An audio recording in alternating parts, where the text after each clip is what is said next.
Okay, I think जो आपके others unit जो है अदर टीचर्स जो है पढ़ा रहे होंगे, और क्योंकि सारी यूनिट्स एक दूसरे से जो है आपके लिंक्ड हैं, और इसलिए जो अदर भी जो आप सपोज कि आप फिजिकल ज्योग्राफी अगर पढ़ रहे होंगे तो उसका भी कहीं ना कहीं एप्लीकेशन आपको ह्यूमन ज्योग्राफी में होगा, और वो नॉलेज आपकी यहाँ भी जो है for the assessment of like population and economic activities and all, जो आप फिर उसे बेटर वे में असेस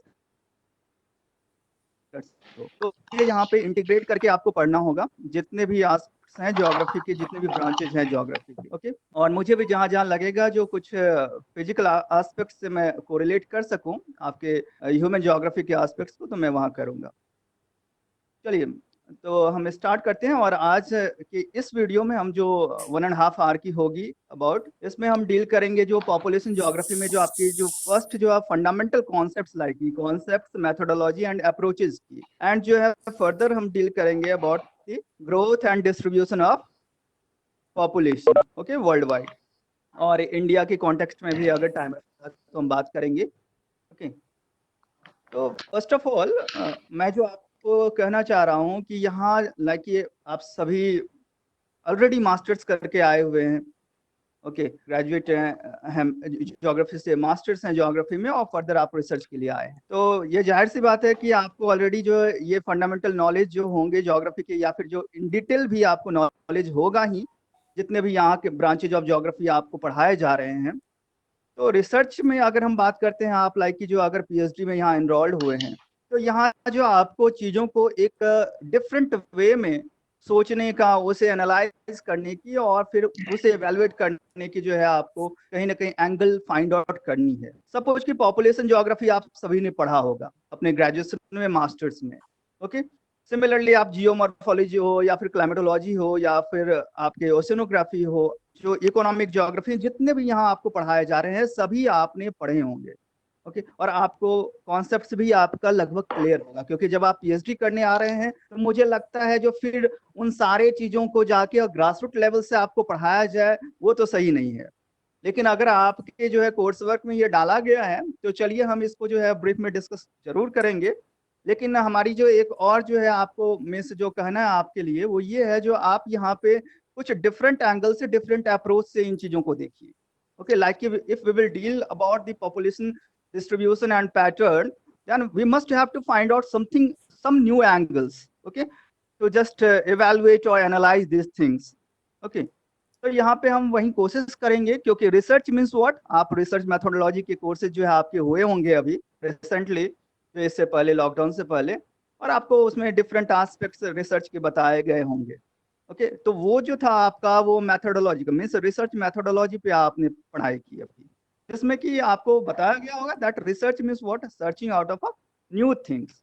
ओके, और जो ऑलरेडी डिस्कवर्ड है, जो ऑलरेडी जो आपके गिवन थियरीज हैं या फिर प्रिंसिपल्स हैं, उन्हें फिर आप न्यू वे में either you have to implement those theories or those processes, those models in a new way, or you have to just find out new processes to study the geographical aspects of the world or over the earth surface. Okay, तो यहाँ पे इसलिए मेरा ये कहना है जो आपको रिसर्च में यही करनी है, या तो जो पहले के काम हो चुके हैं आप सपोज कि अब उन मेथोडोलॉजीज को, जो रिसर्च के फंडामेंटल्स हैं, उनको अब आपको अपने जो जियोग्राफिकल रिसर्च है इसमें इंप्लीमेंट करनी है। जो डिफरेंट प्रोसेसेज आपने रिसर्च मेथोडोलॉजी के दौरान आपने जाने होंगे, like first you have to what, identify the research problems. Okay, that is your first step of research.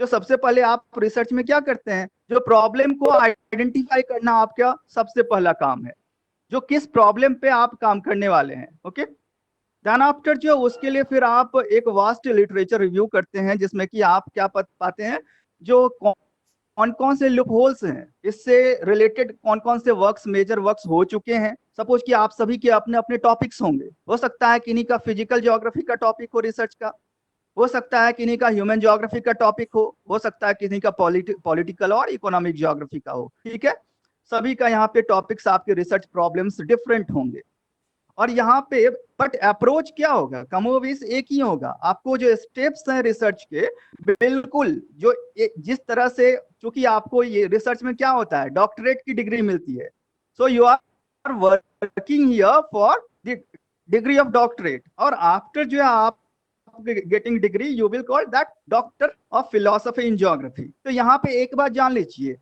Same way में जिस तरह से एक डॉक्टर का प्रोसेस होता है, क्लिनिकल प्रोसेस होता है ट्रीटमेंट का, सेम वे में आपको भी यहाँ जो है एक डॉक्टर की तरह ट्रीट करनी है ज्योग्राफी के साथ, और जो आपके प्रॉब्लम्स है उसके साथ। कहने का क्या मतलब है? कहने का मतलब है, जो मैं, आप सोच रहे होंगे मैं यहाँ पे मेथोडोलॉजी आपको नहीं पढ़ा रहा हूँ, बल्कि हम लिंक करें, मैंने पहले ही बताया, जो पॉपुलेशन ग्रोथ, डिस्ट्रीब्यूशन, ये सारे चीजें जो है ये आप ऑलरेडी जान रहे हैं। और आई होप कि मुझे एक मास्टर्स लेवल के स्टूडेंट को फिर से ये नहीं पढ़ाना है जो इंडिया की पॉपुलेशन एट प्रेजेंट कितनी है और remaining countries of the world की कितनी है। ओके, आई थिंक जो ऐसा नहीं होगा। ओके, सिमिलरली हमें ये ज्यादा जरूरत नहीं है डील करने की वर्ल्ड वाइड पॉपुलेशन डिस्ट्रीब्यूशन कैसा है, ये आप सभी जानते होंगे as being a student of geography, लेकिन फिर भी हम इसके बारे में डील करेंगे। लेकिन उससे पहले जो मुझे लगता है एसेंशियल है आपके लिए जानना, जो स्टेप्स हम ज्योग्राफी को कैसे लिंक करेंगे रिसर्च से। तो मैंने कहा एक डॉक्टर की तरह आपको ट्रीट करना होगा ज्योग्राफी को। इसमें इसलिए आप क्या करते हैं, एक डॉक्टर के पास आप जाते हैं तो क्या होता है, सबसे पहले डॉक्टर क्या जानता है आपसे, आपकी प्रॉब्लम जानता है, आपसे पूछता है डॉक्टर आपकी प्रॉब्लम क्या है। तो सिमिलरली आपको रिसर्च का फर्स्ट जो स्टेप है to identify the problems. Okay, ऐसा नहीं जो सीधे आप सॉल्यूशन। हमारे यहाँ क्या हो रहा है इंडिया में, एक रिसर्च की एक सबसे बड़ी ड्रॉबैक क्या है, हम पहले आउटकम्स हमें पता होता है, हमें इवन की जो है लास्ट कंक्लूजन चैप्टर में क्या लिखा जाएगा हम पहले से डिसाइड कर लिए होते हैं, और उसके बाद हम ऑब्जेक्टिव्स एंड हाइपोथेसिस डिसाइड करते हैं। और ये यहाँ की नहीं, बड़े बड़े इंस्टीट्यूट, बड़े बड़े यूनिवर्सिटीज में जो रिसर्चेज हो रहे हैं इंडिया में, मैं उसकी हाल बता रहा हूँ, जो ऑलरेडी एक गाइड मिल गए, गाइड से बात कर लिया, सर हम इस टॉपिक पर रिसर्च करना चाहते हैं। अब उन्हें ये नहीं पता ये टॉपिक क्या है, इससे एसोसिएटेड प्रॉब्लम्स कौन कौन से हैं, ठीक है, इसके मेजर्स कौन कौन से होंगे, कुछ नहीं पता है, ना ही उनका लिटरेचर रिव्यू है कोई, लेकिन उन्हें पता है कि इसी टॉपिक पे करना है। वो बार बार गाइड को कर, गाइड बोलेंगे नहीं यार उस पे कर लो, वो बोलेंगे नहीं सर मुझे इसी पे करना है। पता है क्यों? क्योंकि उससे रिलेटेड कोई थेसिस ऑलरेडी उनके पास है, जिसको कि बस कट कॉपी पेस्ट करके उनको सबमिट करनी है। तो ये जो एक अप्रोच है कट कॉपी, हाँ बट अभी तो ये नहीं कर सकते ना सर, कॉपी पेस्ट तो गया जमाना। नहीं, जमाना नहीं गया है, अब और एडवांस हो चुका है। एक बात जान लीजिए, ये चोरी का जमाना कभी नहीं जाता है उसमें। और तो जिस तरह से टेक्नोलॉजिकल जो है एडवांसमेंट हो रहा है, सेम वे में वहां भी एक टेक्नोलॉजिकल एडवांसमेंट होता है, ठीक है ना।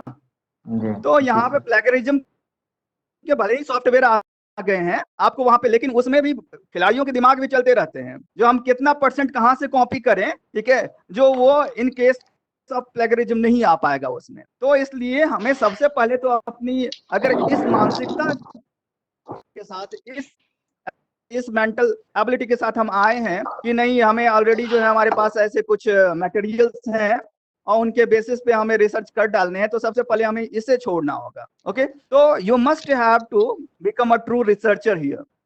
और जब आप वो बनेंगे तो ऑलरेडी आप रिसर्च को एंजॉय करेंगे, ठीक है। यहाँ पे मुझे नहीं पता है जो, ठीक है, डिफरेंट जो यहाँ पे लेक्चर्स लिए जा रहे होंगे, तो हो सकता है कई बार होता है कि लेक्चर्स बोरिंग लगने। हम लोग भी जब आपके स्टेज में थे रिसर्च कर रहे थे तो बहुत सारे ऐसे चीजें पढ़ाए जा रहे थे, हम बोर हो रहे थे, ऐसा लगता था ये फिर हमें फिर से क्यों 12th लेवल का ज्योग्राफी पढ़ाया जा रहा है, हमें तो अब रिसर्च वे में जो है, हाँ बिल्कुल ठीक है, हाँ जरूर।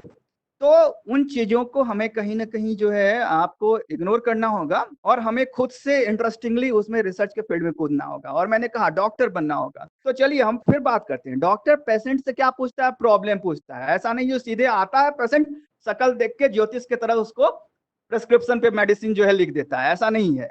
डायग्नोसिस जो है बाद में होती है, पहले प्रॉब्लम्स जाननी चाहिए। इसी तरह एज बीइंग अ रिसर्चर आप सभी को अभी भी वक्त है, अगर आप नहीं किए हुए हैं तो अपने प्रॉब्लम्स को जानिए, फिर उसके बाद आप प्रॉपर डायग्नोसिस उसका कर सकते हैं। तो आइडेंटिफिकेशन ऑफ प्रॉब्लम फर्स्ट हो गया। अब देखिए रिसर्च में कई बार आपसे होता क्या है, आगे भी आपके लिए मैं बता दूं, आपसे पूछा जा सकता है कई सारे इंटरव्यू में व्हाट्स योर रिसर्च प्रॉब्लम, तो लोग वहां पे कई बार कंफ्यूज होते हैं, ठीक है, वो बताते हैं जो सर हमारे क्षेत्र में ये जो है समस्याएं हैं, ठीक है। सपोज की जो है हमारे रीजन में फ्लड की एक प्रॉब्लम है, ये रिसर्च प्रॉब्लम नहीं है। रिसर्च प्रॉब्लम मींस, अगर साइंटिफिक वे में बात करें, रिसर्च के लैंग्वेज में बात करें, if anybody ask you what's your research problem, you must have to answer your topic of research. Okay, आपकी जो रिसर्च की टॉपिक होती है वही आपकी रिसर्च प्रॉब्लम होती है इन वेरी ब्रीफ। तो इसलिए वहां पे घबराना नहीं है, यार ये क्या पूछ दिया, रिसर्च प्रॉब्लम, रिसर्च टॉपिक नहीं पूछ रहा है। ठीक है,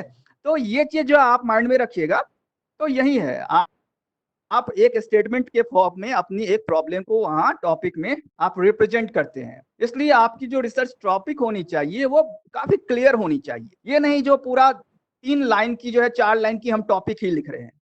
ब्रीफ शॉर्ट में होनी चाहिए, क्लियर होनी चाहिए, क्या आपका रिसर्च कहना चाह रहा है, क्या उसमें फाइंडिंग्स आप देना चाह रहे हो। ठीक है, सेकेंड थिंग, जब आपको डॉक्टर आपसे पूछता है आपकी प्रॉब्लम क्या है, आप बोलेंगे सपोज कि पेट में दर्द हो रहा है, फर्दर आपको डॉक्टर क्या पूछेगा, जो अच्छा डॉक्टर रहेगा, आप देखते होंगे जो अच्छे डॉक्टर के पास आप जाओ तो वो टाइम लेता है, और जो होते हैं बस पैसा कमाने वाले डॉक्टर, प्रोफेशनल, जो हाईली प्रोफेशनल, वो आपसे पूछेगा पेट दर्द हो रहा है, वो डायरेक्ट आपको या तो कोई टेस्ट लिख देगा, अदरवाइज वो आपको कुछ मेडिसिन प्रिस्क्राइब कर देगा, बोलेगा जाओ बेटा 10 दिन खा के आना। ठीक है, और नहीं तो अगर नहीं बचे तो मत आना। ठीक है, बच गए तो आना, नहीं बचे तो मत चले जाता है। हाँ, तो इसलिए तो बोला, डॉक्टर का कहना है जाओ इसे 10 दिन महीना भर खाना, बच गए तो फिर से आना। ठीक है, नहीं बचे तो कोई बात नहीं, समझ जाएंगे तुम ठीक हो गए। तो वही हाल रिसर्च का है, अगर आप डायरेक्ट लिख दिए तो आपकी रिसर्च की भी वही कंडीशन है, जो वो बचेगा नहीं, बस रिसर्च कर लेंगे आप, पीएचडी हो जाएगी। हो सकता है आपका अप्रोच है, नेपोटिज्म है, भाई भतीजावाद अगर आपका चल रहा है कहीं तो सिलेक्शन भी पा जाओगे, अदरवाइज आप अगर जो है नहीं कोई बैकग्राउंड है आपका, नहीं कोई अप्रोच है, तो आपकी भी हाल वही पेशेंट की तरह होगी। ठीक है, तो इसलिए जो है आप जो है यहाँ पे अपने रिसर्च को काफी स्ट्रांग बनाए। तो सेकंड जो मैंने कहा, डॉक्टर जिस तरह से पूछता है, अच्छा डॉक्टर, अच्छा पेट में दर्द है बेटा, ये बताओ जो तुमने लास्ट 5 डेज का अपना रूटीन बताओ, क्या खाए, कहाँ गए, बोला जाता है ना, आपने क्या क्या खाया, सुबह से आपने क्या क्या खाया, कल शाम में क्या खाया था, पता है वो क्या है, रिसर्च के लैंग्वेज। आज वहां, अब आप रिसर्च के साथ उसको कोरिलेट कीजिए अपने रिसर्च के साथ। अब आपको क्या करना है, जब आपने प्रॉब्लम आपको एक सेंटेंस में आइडेंटिफाई कर लिया, सपोज कि आपको रूरल डेवलपमेंट पे करनी है, सपोज कि आपको फ्लड प्रोन एरिया डेवलपमेंट पे करनी है, सपोज कि आपको ट्राइबल एरिया डेवलपमेंट पे करनी है, या फिर फिजिकल ज्योग्राफी में करनी है, किसी रिवर स्ट्रीम के ऊपर करना है, प्रॉब्लम आपने आइडेंटिफाई कर लिया, फिर आपको उसके लिए, उस प्रॉब्लम को जानने के लिए, उसके नेचर को जानने के लिए, ये प्रॉब्लम क्यों हो सकता है, डॉक्टर क्यों पूछता है, आपने क्या खाया, आपने क्या पिया, आपने कहाँ कहाँ गया, क्योंकि कहीं ना कहीं डॉक्टर ये जानता है जो ये पेट दर्द की समस्या, ये जो प्रॉब्लम है, ये किन किन कारणों से हो सकता है, और फिर उसमें से वो डिस्कवर करना चाहता है जो इन फैक्टर्स में से आपके साथ कौन कौन से फैक्टर्स जुड़े हुए हैं। सपोज कि आप बोलेंगे मैं कल गया था और इस रेस्टोरेंट में हमने बहुत जो है ये डिश जो है पूरा ऑयली डिश आपने खा लिया, डॉक्टर तुरंत समझ जाएगा हाँ फूड पॉइजनिंग हुई है, कुछ ऐसी प्रॉब्लम है इसलिए आपके पेट में दर्द है। ठीक है, तो इसी तरह आपको क्या करना होगा, अपने प्रॉब्लम्स को सही ढंग से उसके हिस्ट्री को जानने के लिए, उससे जो है कौन कौन से जो है आपके फैक्टर्स रिलेटेड हो सकते हैं उस प्रॉब्लम के होने के नाते, उसको जानने के लिए आपको क्या करना होगा, आपको रिसर्च क्या करना होता है, यहाँ पे जो आप रिव्यू ऑफ लिटरेचर की जो हम बात करते हैं वही ये प्रोसेस है। मीन्स सेकेंड प्रोसेस इसलिए होता है रिसर्च में review of literature. Means what it means, review of literature means to know about the history of your problem, okay, to identify the factors associated with your problems, that is called review of literature. ठीक है, और इसलिए आपको कहा जाता है जो आप लिटरेचर को, शोध की जो तमाम तरह की इससे पहले जो शोध हुए हैं आपसे आपके प्रॉब्लम समस्याओं से रिलेटेड जो और रिसर्चेज हुए हैं, ठीक है, शोध हुए हैं, या फिर और जो आपके लिटरेचर से लिखे गए हैं, और कई सारे रिपोर्ट्स जो इसके बारे में ऑलरेडी जो है पब्लिश्ड हैं, उनको आप पढ़िए। क्यों पढ़िए, क्योंकि फिर आपको पता चलेगा ये प्रॉब्लम किस किस किन किन कारणों से, किन किन फैक्टर से होता है, और फिर उसका सॉल्यूशन भी आपको पता चलेगा। और साथ ही साथ आपको यह भी पता चलेगा जो डिफरेंट स्कॉलर्स ने आपसे पहले कौन कौन से स्ट्रैटेजी, कौन कौन से अप्रोचेज, कौन कौन से मेथोडोलॉजीज से इन प्रॉब्लम्स को आइडेंटिफाई करने की कोशिश की है और उनको सॉल्व करने की कोशिश की है। तो इतने सारे बेनिफिट्स होते हैं लिटरेचर रिव्यू से,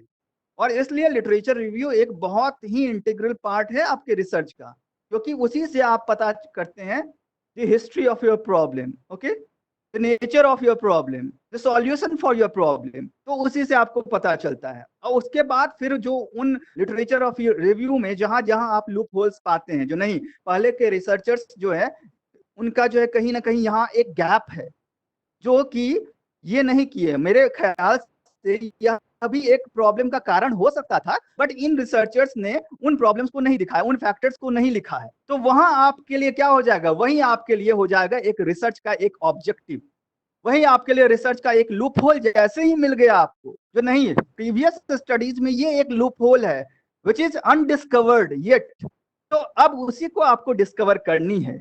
ठीक है, तो इसलिए मैंने कहा research is always a searching out of new knowledge.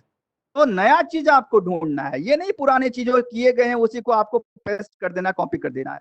तो यहाँ पे हमेशा आप कोशिश कीजिए, ट्राई कीजिए जो हम न्यू अप्रोचेस को लेकर आए अपने रिसर्च में, न्यू जो है ऑब्जेक्टिव्स एंड हाइपोथेसिस को लेकर आए, ठीक है, और जो प्रीवियस गैप्स हैं उनको हम फिल करें। तो ये एक हमारी भी जो जनरेशन है रिसर्चर्स की, एक से दूसरे में फिर ट्रांसफर होता है। सपोज कि हमने जो रिसर्च किया, अब उसमें जो आने वाली जनरेशन है उसमें कुछ अपने अकॉर्डिंग, अपने टाइम के अकॉर्डिंग, अपने स्पेस के अकॉर्डिंग उसमें लूप होल्स ढूंढेंगे और फिर उसको मॉडिफाई करके फिर एक नया रिसर्च देंगे सोसाइटी को, ठीक है ना, एकेडमिक्स को। फिर उनके जो नेक्स्ट जनरेशन आएंगे उसको फिर रिव्यू करेंगे, उसमें जो एक लूप होल होगा फिर वो नया देगा। तो इस तरह से जो रिसर्च का एक डेवलपमेंट होता है, ठीक है, रिसर्च की भी एक अपनी डेवलपमेंट होती है, और वो जनरेशन वाइज जनरेशन जो है आपका आगे बढ़ता चला जाता है, और रिसर्च की जो है डेवलपमेंट इस तरह से होती जाती है। अपने रिसर्च के डेवलपमेंट में एक सिग्निफिकेंट रोल प्ले करें, न कि जो है हम बस एक कॉपी करके छोड़ दें। तो चलिए सेकंड, इस तरह से आप सभी अपने अपने जो ज्योग्राफिकल टॉपिक्स है इस तरह से आप उनसे रिलेटेड लिटरेचर रिव्यू कीजिए। अब लिटरेचर रिव्यू का मतलब ये नहीं होता आपकी जो टॉपिक है उसी से रिलेटेड आप रिव्यू करेंगे। अब ये नहीं है जो उसके लिए आप यूपीएससी का जाके और जीएस पढ़ रहे हैं, ठीक है। तो अगर आप रिसर्च कर रहे हैं you must have to focus on your research. फिर आप उसके लिए वो जाके हिस्ट्री और पॉलिटी, हाँ अगर आपके टॉपिक से कहीं ना कहीं हिस्ट्री एंड पॉलिटी रिलेटेड है तो जरूर आप पढ़िए। अगर कोई पॉलिटिकल जो ज्योग्राफी में काम कर रहे हैं, जियो पॉलिटिक्स पर काम कर रहे हैं, तो आपको फिर पॉलिटिकल साइंस जो है पढ़ने होंगे, आप पढ़ सकते हैं, ठीक है, अपने नॉलेज को और इम्प्रूव करने के लिए। बट ये नहीं फिर आप चले जाएंगे जो है आप चेतन भगत का नॉवल पढ़ने, वो लिटरेचर रिव्यू नहीं है, ठीक है। तो यहाँ जो है आपको इसलिए जो है ये करनी है। अब देखिए थर्ड में क्या आता है, फिर जब आपने लिटरेचर रिव्यू कर लिया, डिटेल रिव्यू कर लिया, और उसका मैं एक तरीका बताता हूँ आप कैसे करेंगे रिव्यू। आप इसके लिए जो है कई लाइब्रेरीज का मेंबरशिप ले सकते हैं, मुझे नहीं पता बीयू की लाइब्रेरी कैसी है, ठीक है, लेकिन आप वहाँ कंसल्ट कर सकते हैं, ठीक। और आपके स्माइल से मुझे पता चल गया कैसी है लाइब्रेरी, ठीक है। अब जो है आगे जो है मैं नहीं बात करूंगा इसमें। फिर आपको क्या करना है, आप जो है उसके लिए डिफरेंट जहां भी आपको ऑनलाइन आजकल बहुत सारे रिसोर्सेज हैं, ठीक है, जो आपको पीडीएफ अच्छे जो है आपके जर्नल्स के पीडीएफ आपको मिल जाएंगे फॉर्म में, ठीक है, तो उनमें आप देख सकते हैं। और फिर कई सारे जो बुक्स भी पीडीएफ फॉर्म में मिल जाता है, उन्हें भी आप देख सकते हैं जो आपके टॉपिक से रिलेटेड आर्टिकल्स को पढ़िए, ठीक है।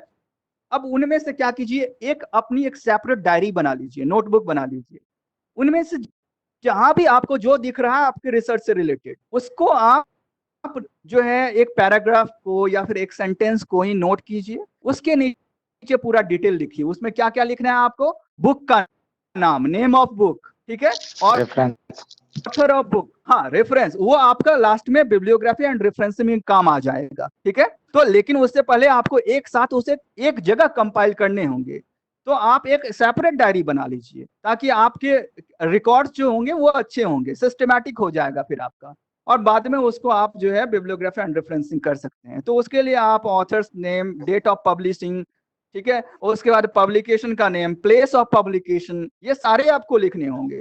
देन पेज नंबर, जहां से आप वो कोट कर रहे हैं या साइट कर रहे हैं वो पेज नंबर होनी चाहिए। तो इस तरह से आप कर करके और जो है जितना हो सके, ठीक है, एटलीस्ट मैं बोलता हूँ एटलीस्ट जो है आप इस तरह से जो है 250, 300, 400 तक जो है आप रिव्यू कीजिए लिटरेचर्स का अपने रिसर्च के लिए। पता है क्यों? क्योंकि जो तब आप कहीं जब अपने रिसर्च को लेके जाएंगे ना और इंटरव्यू बोर्ड को आप फेस करेंगे ना, बहुत कॉन्फिडेंट रहोगे आप, जो क्योंकि आपको अपने रिसर्च का एक एक चीज पता है, ये नहीं जो आपने फील्ड में क्या कलेक्ट किया, उसके जो कॉन्सेप्चुअल बैकग्राउंड्स हैं वो आपको पता है, और वर्ल्ड वाइड आपके रिसर्च, आपके टॉपिक से रिलेटेड कौन कौन से काम हुए हैं, किन अप्रोचेस से, वो सब आपको पता हो जाएगा। और अगर ये नहीं होगा और आपने केवल गए एक सैंपल बना लिए, ठीक है, और क्वेश्चनर या फिर जो है शेड्यूल बना लिया, आपने गया फील्ड में, अमूमन यही होता है, रिसर्च का मतलब लोग यही समझते हैं, एक बार इनरोल्ड हो गए, सेकंड मीटिंग, फर्स्ट मीटिंग में सुपरवाइजर का हाल खबर लिए, सेकंड मीटिंग में गए क्वेश्चनर शेड्यूल तैयार कर लिए, थर्ड मीटिंग में गए हम फील्ड में कुछ जो है इधर उधर करके जो है सैंपल ले आए कलेक्ट करके, उसको एक्सेल सीट पे या एसएस पे या जीआईएस पे हमने उसको मैप अप बना लिया, फोर्थ मीटिंग में हो गया, अब काम संपन्न। बीच में जो ये रिसर्च लिटरेचर रिव्यू का एक होता है बहुत इंपॉर्टेंट एस्पेक्ट, इसको लोग इग्नोर कर देते हैं, तो इसलिए मेरा ये कहना है जो इसको कीजिए। अब देखिए थर्ड स्टेप में क्या करना है, डॉक्टर जब ये जान जाता है जो इनका हिस्ट्री क्या रहा है, रूटीन क्या रहा है, और फिर वो प्रोबेबली वो गेस करता है जो नहीं इस कारण से इसको ये समस्या हुई है, करता है। सेम जो है आप जब लिटरेचर रिव्यू कर लिए, उसमें से आप अपनी ऑब्जेक्टिव्स को, जो अब इनमें से हमको क्या क्या करने हैं, जो मेजर ऑब्जेक्टिव्स को आप जो है वो लिखेंगे। और एक चीज मैं बता दूं, मैंने बीयू के कई सारे रिसर्चेज को यहाँ आरआई में उनका प्री पीएचडी सेमिनार मैंने अटेंड किया, और मैं पर्सनली जो है उनसे काफी डिससेटिस्फाइड था, क्योंकि जो है उन अब उनके रिसर्च में जो है 25-30 ऑब्जेक्टिव्स ही हैं, 2-3 पेजेस तो उनके ऑब्जेक्टिव्स ही हैं। मैं आपको बता दूं जो बेस्ट रिसर्च जो है आपका वो 3 to 4 ऑब्जेक्टिव्स होने चाहिए, उससे ज्यादा ऑब्जेक्टिव्स मत रखिए, ठीक है।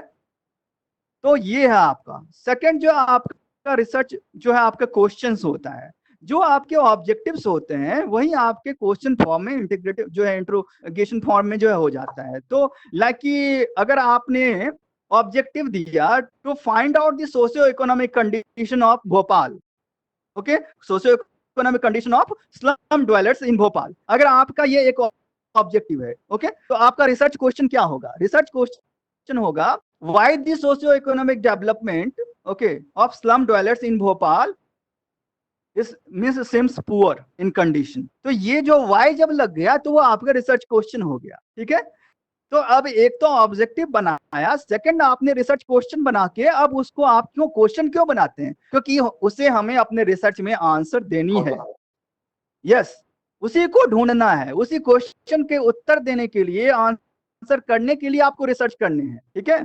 अब देखिए जब आपने क्वेश्चन कर लिया, ठीक है, जब डॉक्टर ने रिव्यू किया, उसका क्वेश्चन किया, अच्छा ठीक है आपने ऐसा क्यों किया, तो फिर ठीक है उसका एक तरह से चेकअप हो, फिर आप क्या करते हो, रिसर्च क्वेश्चन के बाद आप एक हाइपोथेसिस जनरेट करते हो, ठीक है।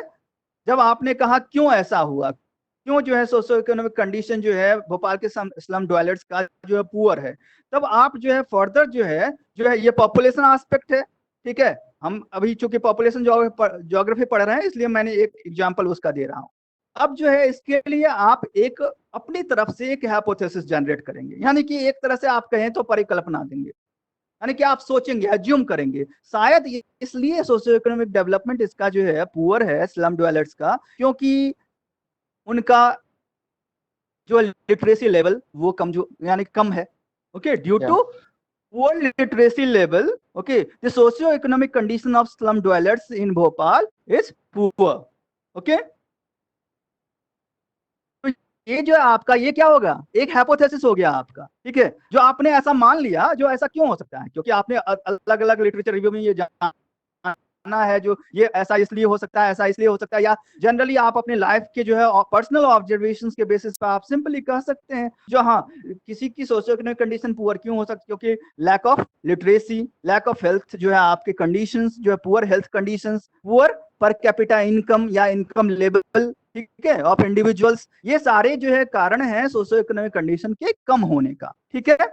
सोशल एक्सक्लूजन, तो इनके बेसिस पे आप जो 2-3 जो मेजर जो है आपके मेजर वो क्या कर सकते हैं, एजम्पशंस कर सकते हैं, उसी को हम हाइपोथेसिस कहते हैं। तो hypothesis is nothing but an assumption, okay, about your question, research question, okay, you are here just finding your answers, okay, in probable way, so this is the probable answer of your question, ये एकदम आपका perfect answer नहीं है, बल्कि एक hypothesis, एक क्या होता है, प्रोबेबल आंसर होता है।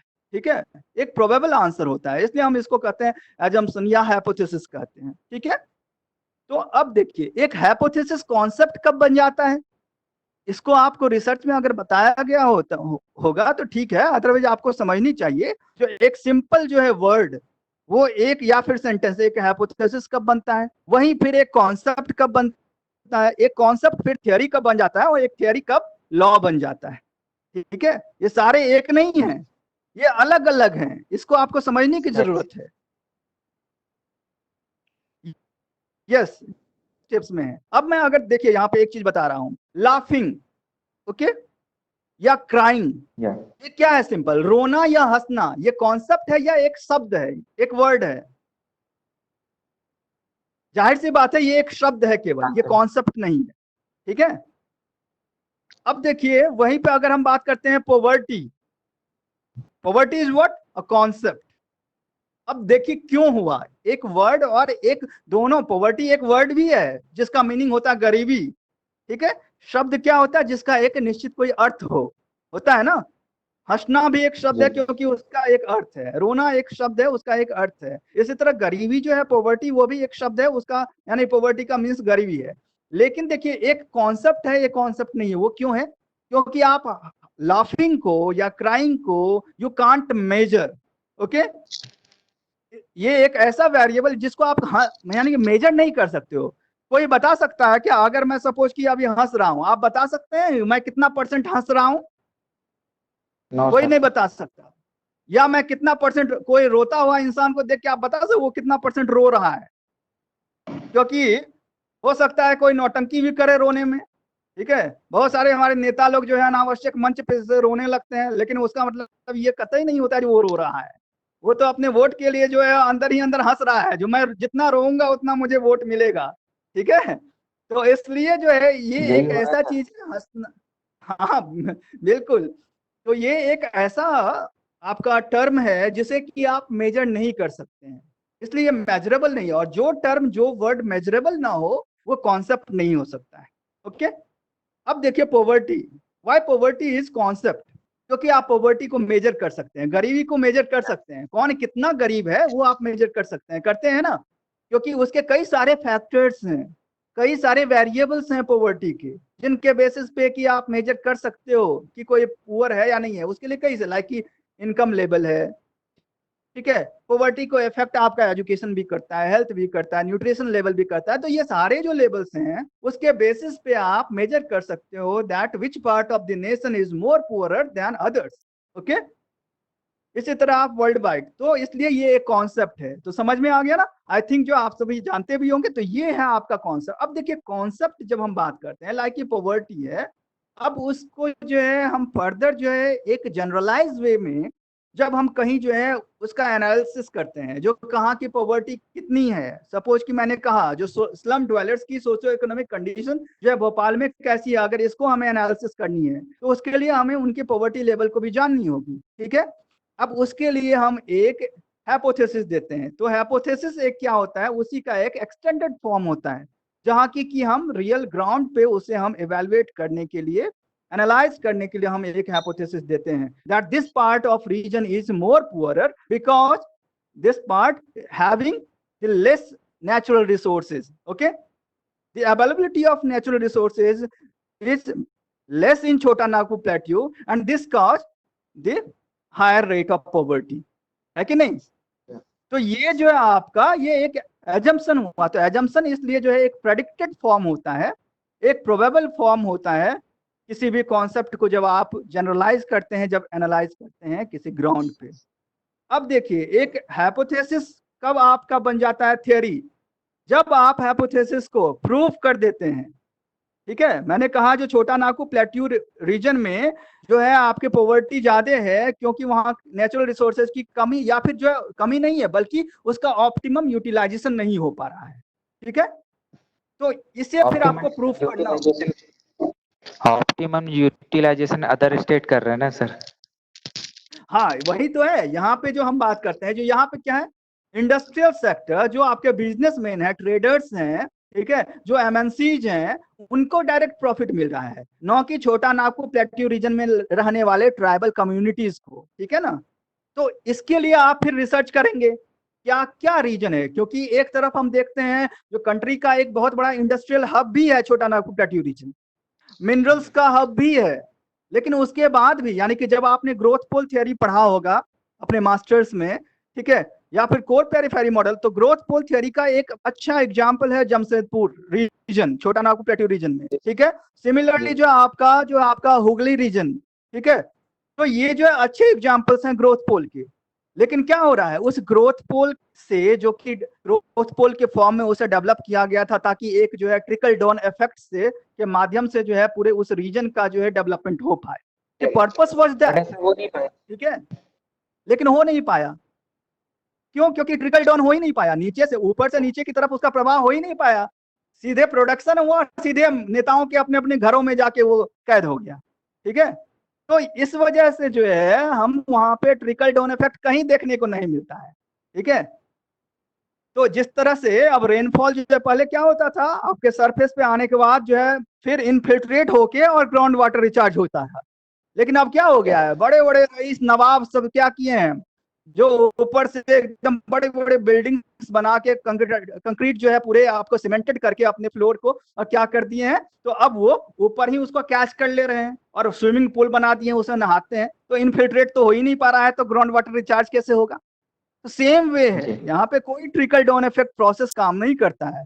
तो इन सारे चीजों को, लूप होल्स को अपने रिसर्च में आप ढूंढेंगे। ठीक है ना, तो इस वजह से जो है आपका ये जो प्रोसेस होता है आपका रिसर्च की या फिर किसी भी चीज की, तो आपको वहां पे हाइपोथेसिस जब आप सिद्ध कर देते हैं, जो नहीं जो हमने प्रेडिक्ट किया है वो आपका सही है, और हाइपोथेसिस मेजरमेंट के लिए आप क्या करते हो, नल हाइपोथेसिस आप पढ़े होंगे रिसर्च मेथोडोलॉजी में। ठीक है, तो नल हाइपोथेसिस जस्ट क्या होता है, आप मान लेते हैं कि उसका जो आप हाइपोथेसिस रख रहे हैं यानी जो है उसका आप उल्टा रखते हैं। ठीक है, और फिर अल्टरनेटिव ऑफ नल हाइपोथेसिस में आप उसको सीधा करते हैं। ओके, लाइक ये null hypothesis always tells about the inequal distribution, ठीक है, ऑफ योर सैंपल। आप जो आपकी जो यूनिवर्स है सैंपल है, ठीक है, यूनिवर्स से जो सैंपल क्या होता है रिसर्च में, selection from the universe is called sample. ठीक है, जो आपके जो है यूनिवर्स यहाँ पे क्या होता है, ये ब्रह्मांड नहीं, रिसर्च में यूनिवर्स का मतलब आपको पता होगा क्या होता है, आप जो स्टडी एरिया सेलेक्ट किया है, आपकी जो रिसर्च प्रॉब्लम है उसकी जो आपकी पॉपुलेशन जितनी है, अगर हम स्लम ड्वेलर्स ऑफ भोपाल पे काम कर रहे हैं तो हमारा यूनिवर्स क्या होगा, total number of slum dwellers living in Bhopal. ठीक है, वही हमारा जो यूनिवर्स होगा, पूरा भोपाल हमारा यूनिवर्स नहीं होगा, और उनमें से फिर हम कुछ को जो हम मीन्स डिफरेंट अप्रोचेस से, लाइक जो आपका कहें तो स्ट्रेटिफाइड रैंडम सैंपलिंग से, अगर जो है हम सारे स्ट्राटा सारे जो लेयर्स हैं, इकोनॉमिक लेयर्स, जेंडर के लेयर, ठीक है, और फिर एज ग्रुप वाइज लेयर्स, उनको हम जब उनमें से कुछ कुछ सैंपल्स को सेलेक्ट करते, कुछ कुछ पॉपुलेशन को सेलेक्ट करते हैं, वही हमारा सैंपल कहलाता है। That's why sample is what, selection from the population और from the universe is called sample. तो यहाँ जो बात करते हैं हम, इसलिए रिसर्च में जब आप उसको लेते हैं तो नल हाइपोथेसिस क्या कहता है, जो कोई भी डिस्ट्रीब्यूशन आपके सैंपल में वो इक्वल नहीं है, अनइक्वल है। ठीक है, और उसी को फिर आप अपने थियरी से प्रूफ करते हैं। अगर नल हाइपोथेसिस आपका रिजेक्टेड हो गया, इट मींस जो आपकी जो अपनी हाइपोथेसिस है वो एक्सेप्टेड हो गई। ठीक है, यही इसमें खेल है।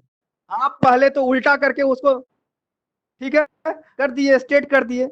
अब जो है आपका स्टेटमेंट जो है, आप अपने जो है डिफरेंट जो है आपके जब डेटा को कलेक्ट किया, आपने प्रोसेस किया उसे आपने, ठीक है, और स्टैटिस्टिकल टूल्स के माध्यम से, लाइक टी टेस्ट हो या एफ टेस्ट हो, इन सारे टेस्ट के माध्यम से जो है फिर आपने जो है उसको क्या किया, तो एनालाइज किया, और उसमें जब आपका टी वैल्यू या एफ वैल्यू आपका जो आपके टेबुलेटेड वैल्यू हैं उनके अकॉर्डिंग आप उसको फिर जो है कहीं ना कहीं एक दूसरे से मैच कराएंगे। जब आपका रिजेक्ट हो जा रहा है, इट मींस आपकी hypothesis, if null hypothesis is rejected, your hypothesis is accepted. Correct. ठीक है, और अगर वो एक्सेप्टेड हो गया तो यानी कि आप जो हाइपोथेसिस दे रहे हो वो रिजेक्टेड है, वो गलत है। ठीक है, जी। तो ये चीज है आपका। तो मैं फिर से एक बार आपसे पूछना चाहूंगा, जो ऐसा आपको तो नहीं लग रहा है जो मैं आपके सिलेबस पे अभी तक नहीं गया हूँ, ठीक है? नहीं सर, ऐसा नहीं है सर, सिलेबस का तो पता है सर, आप बताइए, हाँ आप चर्चा कीजिए बस। बिल्कुल, तो मैं और चलेंगे फिर हम वहां तक भी, लेकिन मैं आपको फंडामेंटल्स कुछ हम आपसे जिक्र करना चाह रहे थे। जी, तो यहाँ जो इस तरह से आप ये अपने ओके थैंक यू। ये तो चीजें जरूरी भी है सर। हाँ, मुझे भी ऐसा ही लगा, इसलिए मैं आपसे जो है इस पे डिस्कस कर रहा हूँ। और तो यहाँ जो बात है, फिर इस तरह से जो है हम आगे बढ़ते हैं, और हाइपोथेसिस का हमने कहा, तो जैसे ही आपकी हाइपोथेसिस जो है एक्सेप्टेड या रिजेक्टेड हो जाती है, तो इट मीन्स आपका रिसर्च वर्क जो है वहाँ कंप्लीट माना जाता है। तो यहाँ पे फिर हम एक बार देख लें, आपने सबसे पहले एक डॉक्टर होने के नाते प्रॉब्लम को आइडेंटिफाई किया, सेकंड आपने उसकी हिस्ट्री जानने की कोशिश की, उसके डिफरेंट फैक्टर्स को, इन्फ्लुएंसिंग फैक्टर्स को जानने की कोशिश की, उसके लिए आपने लिटरेचर रिव्यू किया। So second step is literature review. Third step जो होता है identification of objective and research questions. जब आपने ऑब्जेक्टिव उद्देश्य को बना लिया, फिर आपने रिसर्च क्वेश्चंस बनाए।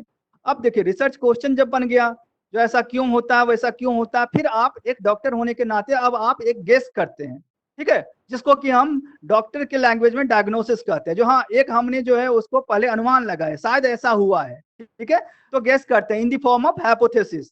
तो इसके नेक्स्ट हो जाता है आपका फॉर्मुलेशन ऑफ हाइपोथेसिस, ठीक है। अब देखिए क्या होता है, इंटरेस्टिंग चीज यहाँ पे, फिर डॉक्टर बन जाइए आप।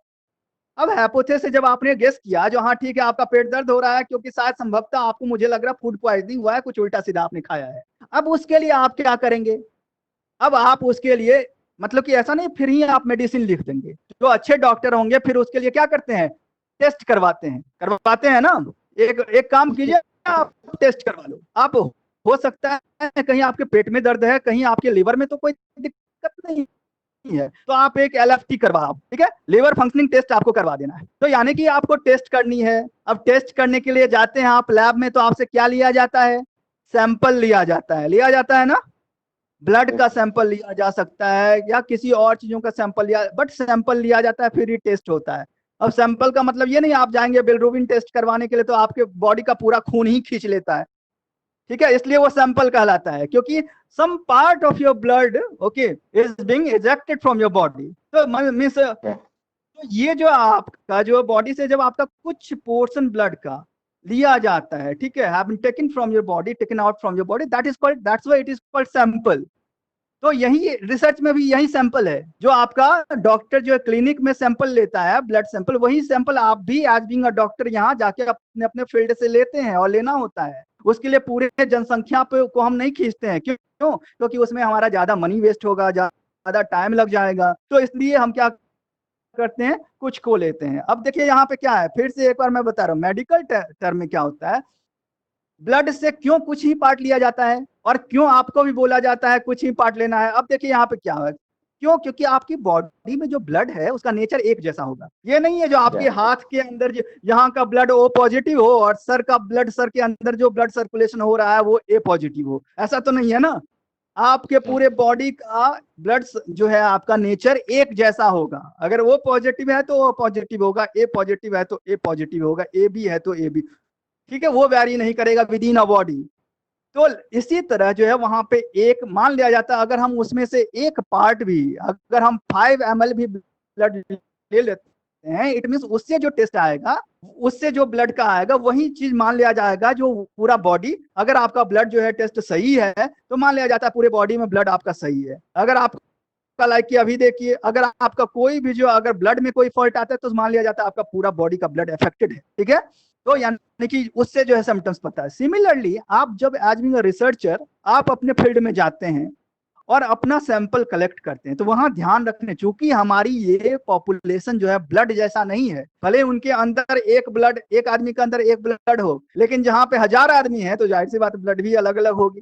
यानी कहने का मतलब है उनका एटीट्यूड अलग अलग होगा, ठीक है, उनकी बिहेवियर अलग अलग होगी, उनके सोशियो इकोनॉमिक कंडीशंस जो है और कल्चरल कंडीशन सेटअप अलग अलग होंगे, ठीक है ना, इकोनॉमिक सेटअप जो है कंडीशंस अलग अलग होंगे। तो इस तरह से जो हम जब जाते हैं वहां पे ज्योग्राफी में या सोशल साइंसेज में, हम जब अपने यूनिवर्स को देखते हैं, तो हमारे ब्लड के यूनिवर्स जैसा इतना प्योर और नेचुरल नहीं रहता है, यूनिफॉर्म नहीं रहता है, वहाँ काफी हेट्रोजिनिटी पाई जाती है। असमानताएं पाई जाएंगी। जनसंख्या है, सभी आदमी है, लेकिन उनमें ही हजार तरह की विभिन्नताएं हैं। इसलिए अब आपके पास सबसे बड़ा चैलेंज वहां होता है, okay, during the collection of sample. तो प्रोसेस ऑफ सैंपल सिलेक्शन जो है आपका, वो सबसे कॉम्प्लिकेटेड होता है रिसर्च में। और इसलिए कहा जाता है, कई बार ये क्वेश्चन आते हैं या फिर डिबेट का मैटर बनता है, जो कितना परसेंट सैंपल हमें लेनी चाहिए एज बीइंग अ रिसर्चर और फॉर अ गुड रिसर्च। ठीक है, तो मैं आपको बता दूं, जो इसके लिए कई सारे जो है ऑलरेडी जो है इस पे काम हुए हैं, बहुत सारे स्कॉलर्स का अपना अपना मत है। बट एक जगह जो सभी का कहीं ना कहीं जो है आपकी मत लाइक करती है, वो ये कहता है जो एटलीस्ट आपके टोटल यूनिवर्स का जो है 30% सैंपल जो है वो आपके लिए वो काफी ऑथेंटिक माना जाता है। ठीक है, 30% ऑफ योर पॉपुलेशन। तो आप सपोज कि आपके प्रदेश में जो है 500 पॉपुलेशन है जिस पे कि आप काम करने जा रहे हो।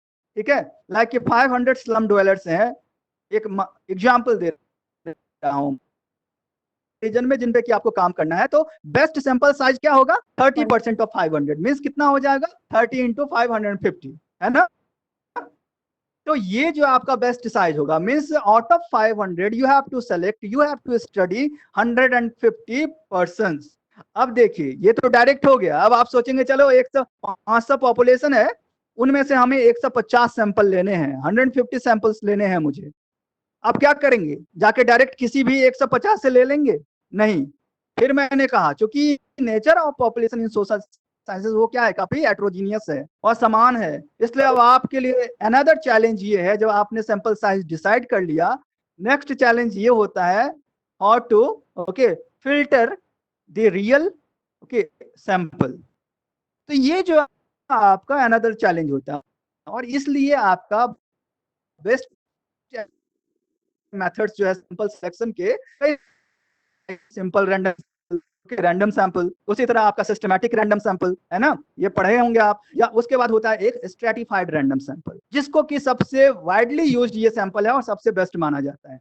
स्ट्रेटिफाइड रैंडम सैंपल मतलब कि जो है आपका हर स्तर, स्ट्रेटा मीन्स क्या होता है? लेवल, स्तर। ठीक है, स्ट्राटा। सो स्ट्राटा मीन्स यानी कि एक सोसाइटी में आप जो 500 पॉपुलेशन आपकी है स्लम ड्वेलर्स की, उसको आप कई सारे लेयर्स में पहले आपको बांटना होगा। कितने लेयर में आप बांट सकते हैं? एक आप बांट सकते हैं डायरेक्ट मेल फीमेल लेयर में। ठीक है, जेंडर वाइज अगर हम लेयर की बात करें तो मेल फीमेल, तो एक वो लेयर हो गया।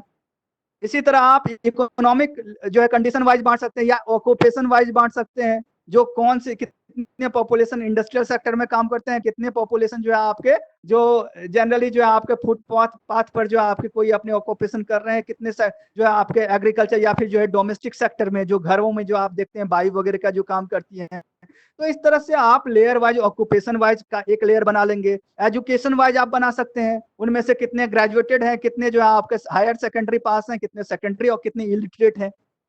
इसी तरह एज ग्रुप वाइज आप एक स्ट्रेटा बना सकते हैं, जो बिलो 15 टू आपका 30, 32, 59 और 60 प्लस। ठीक है ना, तो ये सारे डिफरेंट एक आप स्ट्राटा बना लेंगे सबसे पहले। अब आपको क्या करना है, जो आपको 150 सैंपल्स लेने हैं, उनमें से आपको फिर हर स्ट्राटा वाइज उनको डिवाइड करनी है। ठीक है, अब देखिए कई बार होता है क्या, लोग अब सोचते हैं 150 टोटल पॉपुलेशन है, यानी सैंपल लेने हैं, चलो इसमें से हम आधा ले लेते हैं मेल, आधा ले लेते हैं फीमेल, या आधा ले लेते हैं एडुकेटेड, आधा लेते हैं हम इलिटरेट। ऐसा भी नहीं है। ठीक है, अगर मीन्स आपके पास 150 है तो इट डजेंट मीन जो है आप 75 मेल ले लोगे, 75 फीमेल ले लोगे।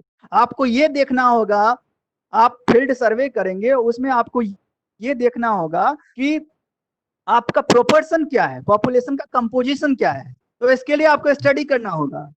You have to know about the composition of population, means पहले से आपको ये डेटा अगर है जो हाँ आपके पॉपुलेशन में सपोज कि 60% मेल है और 40% फीमेल है, अब आप उसमें से फिर उतना उस प्रोपोर्शन में जो है, इसी तरह आप अपने सैंपल में से फिर क्या करेंगे, 150 में से 60% सैंपल मेल का लेंगे एंड 40% सैंपल फीमेल का लेंगे। ठीक है, आ रही है समझ में बात? तो ये एक फिर होगा जो आपकी जो सैंपलिंग प्रोसेस होगी वो काफी ऑथेंटिक माना जाएगा। अदरवाइज आपसे प्री पीएचडी या फिर पीएचडी के वाइवा में अगर कोई आ गया टेढ़ा सुपरवाइजर या टेढ़ा जो है आ गया आपका एक्सपर्ट, तो इन चीजों में आपको फंसा देगा।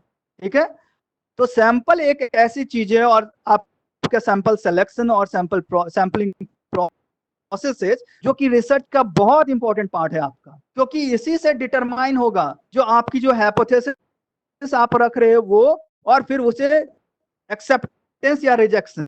ठीक है, अगर आपने एक छोटी सी लापरवाही की अपने सैंपलिंग के दौरान, तो आपका पूरा रिसर्च, आपका 5 साल का मेहनत जो है, 6 साल का मेहनत डाउन जाएगा। ठीक है, तो इसलिए यहाँ पे मेरा रिक्वेस्ट है आप सभी से, जो अपने अपने सैंपल जिस भी फील्ड में आप काम कर रहे हैं ज्योग्राफी के, वहां सैंपलिंग के दौरान आप उसमें कोई लापरवाही नहीं बरते। अदरवाइज क्या होगा, LFT टेस्ट करवाने जाएंगे, ब्लड सैंपल अगर उल्टा सीधा आप दे के आ गए या फिर ले लिया लेने वाला, ठीक है, सपोज कि आपका ब्लड लिया वहीं पे और 3-4 लोगों का ब्लड लिया, और टेस्ट करते वक्त जो है दूसरे के ब्लड पे आपका नाम लिख दिया, आपके ब्लड पे दूसरे का नाम लिख दिया। ये लापरवाही क्या हो कर सकता है, आपकी जान या किसी और की जान ले सकता है कि नहीं? क्योंकि वो डॉक्टर को जाके दिखा देगा, अगर आपका जो है सपोज कि लीवर काफी डेंजर्ड जो है स्टेज में है, लास्ट फेज में है, और आपका कोई स्वस्थ इंसान का जो है LFT टेस्ट जाके दे देगा डॉक्टर को, आपको थमा देगा। ठीक है, अब डॉक्टर बोलेगा नहीं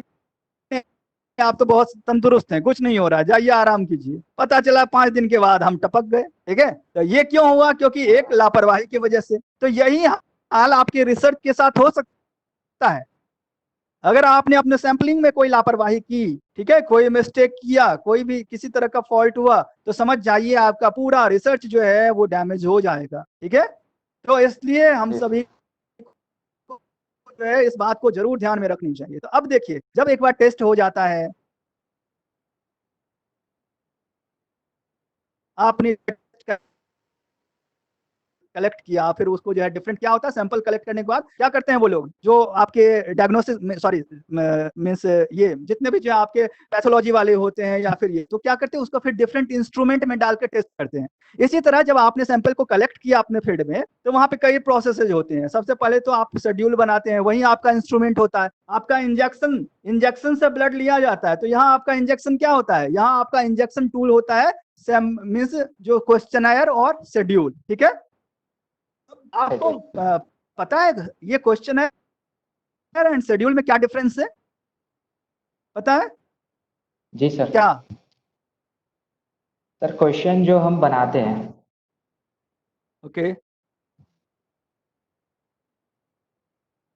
शेड्यूल क्या है और क्वेश्चनर क्या है? देखिए, दोनों जो है आपको, कई लोग जो है इसको साइनोनिमस है एक दूसरे के, लोग एक साथ ही यूज कर देते हैं। कई लोग हाथ में रखे रहेंगे शेड्यूल, लेकिन बोलेंगे ये क्वेश्चनर है। यहाँ पे मैं आपको बता दूं, दोनों क्या है, लिस्ट ऑफ क्वेश्चंस हैं। ठीक है, दोनों लिस्ट ऑफ क्वेश्चंस है, बट जो क्वेश्चनर होता है उसमें क्या होता है, लिस्ट ऑफ क्वेश्चन थमा दिया जाता है रिस्पोंडेंट्स के पास। ठीक है, रिस्पोंडेंट्स को हम हैंड ओवर कर देते हैं अपने लिस्ट ऑफ क्वेश्चंस। जो ये रहा क्वेश्चनर, हम कुछ स्टडी करना चाहते हैं, आप इसको पढ़ के और इसमें जो भी होता है यस नो करके, इधर यस नो फॉर्म में आपका क्वेश्चन रहेगा, जिसको कि हम क्या कहते हैं, क्लोज एंडेड। क्वेश्चंस भी दो तरह के होते हैं ना, क्लोज एंडेड, ओपन एंडेड। तो क्लोज एंडेड जो होता है वो यस नो क्वेश्चन होता है, you have to answer either in yes form और नो फॉर्म। और सेकंड होता है ओपन एंडेड, जहां पे कि आप कहते हैं, जो आप 2 शब्द में, 2 सेंटेंस में बताइए कि भोपाल में शहर आपको कैसा लगता है, या भोपाल के आप 2 ड्रॉबैक बताइए। तो ये जो रहा इस तरह का क्वेश्चन, जहां पे आप फ्री हो, जो आप कुछ भी 2 लिख सकते हो। ठीक है, तो ये रहा ओपन एंडेड क्वेश्चन, जहां पे आपका सजेशन मांगा जाए। तो इस तरह से जो है क्वेश्चनर हम सभी क्या करते हैं, a list of questions which is being hand overed और given to the respondents for answering. तो ये कहलाता है आपका क्वेश्चनर। आप देखते होंगे कई बार आपकी स्कूल लाइफ में या कॉलेज लाइफ में भी कई लोग आपको एक लिस्ट ऑफ क्वेश्चन थमा दिए होंगे और बोले होंगे जो भाई 1 दिन के बाद मुझे, या फिर 1 घंटे के अंदर आप मुझे दे दो इसे फिल करके। तो ऐसे जो आपके लिस्ट ऑफ क्वेश्चन वो क्या कहलाते हैं। इसलिए क्वेश्चनर के साथ एक पॉजिटिव पॉइंट ये है कि वो जल्दी हो जाता है, क्योंकि आप पढ़े लिखे हैं तो जल्दी आप करके उसे दे दोगे मीन्स। और जो है फिर दूसरा ये होता है, जो रिस्पोंडेंट हेजिटेट नहीं होता है। ठीक है, जो हमसे क्या पूछा जाए वो आराम से वो करेक्ट आंसर भी उसमें डाल सकता है। और दूसरे तरफ लेकिन क्या होता है, और वो लेस टाइम टेकिंग होता है। सपोज कि हम एक साथ जो है 100 जो है आपके रिस्पोंडेंट्स को थमा दिए और सभी को बोलेंगे 1 घंटे में मुझे सब करके दे दो, तो 1 घंटे में मुझे 100 क्वेश्चनर्स मिल जाएंगे वापस। लेकिन अगर हम शेड्यूल, वहीं पे क्या होता है, ये एक सेट ऑफ क्वेश्चन होता है जैसे कि रिसर्चर खुद अपने पास रखता है और वो रिस्पोंडेंट से पूछता है, क्वेश्चन करता है। आपकी एज क्या है, आपके घर में कितने लोग हैं, अच्छा इतने बच्चे हैं तो इनकी एज क्या है, पूछते हैं ना। अमूमन हम यही करते हैं। अमूमन सोशल साइंस के जो रिसर्चर्स वो शेड्यूल का यूज करते हैं। क्यों पता है? क्योंकि जब वो जाते हैं, आप जिस पॉपुलेशन का जा रहे हैं सैंपलिंग लेने के लिए, जिस सैंपल का स्टडी करने के लिए, वो सैंपल क्या होता है, मैंने पहले कहा हेट्रोजीनियस नेचर का होता है। उनमें से हो सकता है कुछ पढ़े लिखे हो या हो सकता है कुछ बिल्कुल ही अनपढ़ हो। तो उस केस में आपकी वो लैंग्वेज समझेंगे ही नहीं जो इसमें लिखा क्या है, तो आंसर कैसे देंगे? इसलिए ये जो है शेड्यूल में इस क्या क्वेश्चनर में इतनी एक्यूरेसी नहीं होती। हाँ देखिए, क्वेश्चनर में क्या है, उसमें एक तो हम फ्रीडम देते हैं जो आप विदाउट हेजिटेशन जो है इसको ये कर लीजिए, लेकिन शेड्यूल में कई बार होता है क्या, उसके साथ भी एक प्रॉब्लम है। शेड्यूल में प्रॉब्लम ये है, आप हर क्वेश्चन हर किसी से नहीं कर सकते हैं, ठीक है? मैं एक एग्जाम्पल बता रहा हूँ। मेरा एक फ्रेंड जो है उसे फर्टिलिटी पे काम कर रहा था, पॉपुलेशन की ही एक फर्टिलिटी एस्पेक्ट पे काम कर रहा था, ठीक है? जब वो गया, ठीक है, किसी रिमोट एरिया में, रूरल एरिया में गया, वहां वो फर्टिलिटी पे काम कर रहा है, तो बेशक उन्हें जो है फीमेल पर्सन से, महिलाओं से जो है उसे सैंपल लेना है, स्टडी करनी है। अब वो महिलाओं से पूछ रहा है आप कौन कौन से जो है आप पॉपुलेशन कंट्रोलिंग मेजर्स को अडॉप्ट कर, तो अब वो तो वो नहीं समझेंगी, आप कौन कौन से जो है कॉन्ट्रासेप्टिव्स यूज करते हो। अब उस पे वो भड़क गए, उनके हस्बैंड भी भड़क गए और लगे जो है उसको पिटने, ठीक है? तो ये इस तरह के चैलेंजेस भी आते हैं। तो ऐसे चैलेंजेस को वो नहीं समझेंगे। वो, या फिर आप जाइए गांव में पूछ लीजिए किसी से आपका इनकम कितना है, लोग उसको भी हेजिटेट होंगे बताने में। उनको लगेगा आप कहीं पुलिस वाले तो नहीं है, इनकम टैक्स वाले तो नहीं है, आप उनसे संपत्ति का ब्यौरा ले रहे हो। तो बहुत सारे चैलेंजेस आते हैं सैम्पलिंग के दौरान। ये काफी इंटरेस्टिंग फेज होता है रिसर्च का, आप इंजॉय भी करेंगे। और जो डल लोग होते हैं रिसर्चर, वो बहुत लेजी वे में उसको लेते हैं, घर में बैठे बैठे पूरे गांव का वो सर्वे कर डालते हैं, ठीक है? तो ऐसा नहीं करना है। आपके लाइफ में ये बहुत अच्छा मौका मिला है, आप अपने आप को जो है फॉर्चुनेट मानिए कि आप एक रिसर्चर हो, ठीक है? हर किसी को ये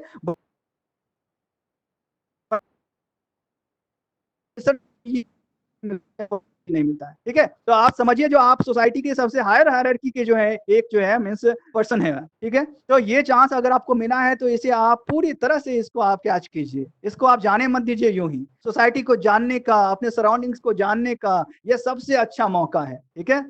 इसमें आपके सारे शौक पूरे हो सकते हैं। आप इसमें एक मीडिया की भूमिका अदा कर सकते हैं। अगर आप में से किसी की शौक होगी हमें मीडिया रिपोर्टर बननी है, ठीक है, आप वो भी बन सकते हो। इसमें आप पूछिए क्वेश्चन। आप अब आपके जो है ऑनलाइन मोड्स के इतने सारे सोशल मीडिया प्लेटफॉर्म आ गए हैं। सबसे अच्छा है, मैं तो कहूंगा आप जब जा रहे हैं और खास करके इस तरह से सोशियो इकोनॉमिक ज्योग्राफी में जो है आपका, ह्यूमन ज्योग्राफी में आपका काम है, आप जा रहे हैं या ढूंढिए और उनका आप एक शॉर्ट वीडियो बनाइए, ठीक है? उनसे आप डिबेट का हो सके तो अपने किसी फ्रेंड को आप लीजिए साथ में, बोलिए चल यार तुम 3 महीना मेरे साथ मेरे फील्ड जो है वर्क में साथ दे दे और 3 महीना मैं तुम्हारे फील्ड में जाके तुम्हारे साथ रहूंगा। ये कोलैबोरेशन होनी चाहिए रिसर्चर्स के बीच।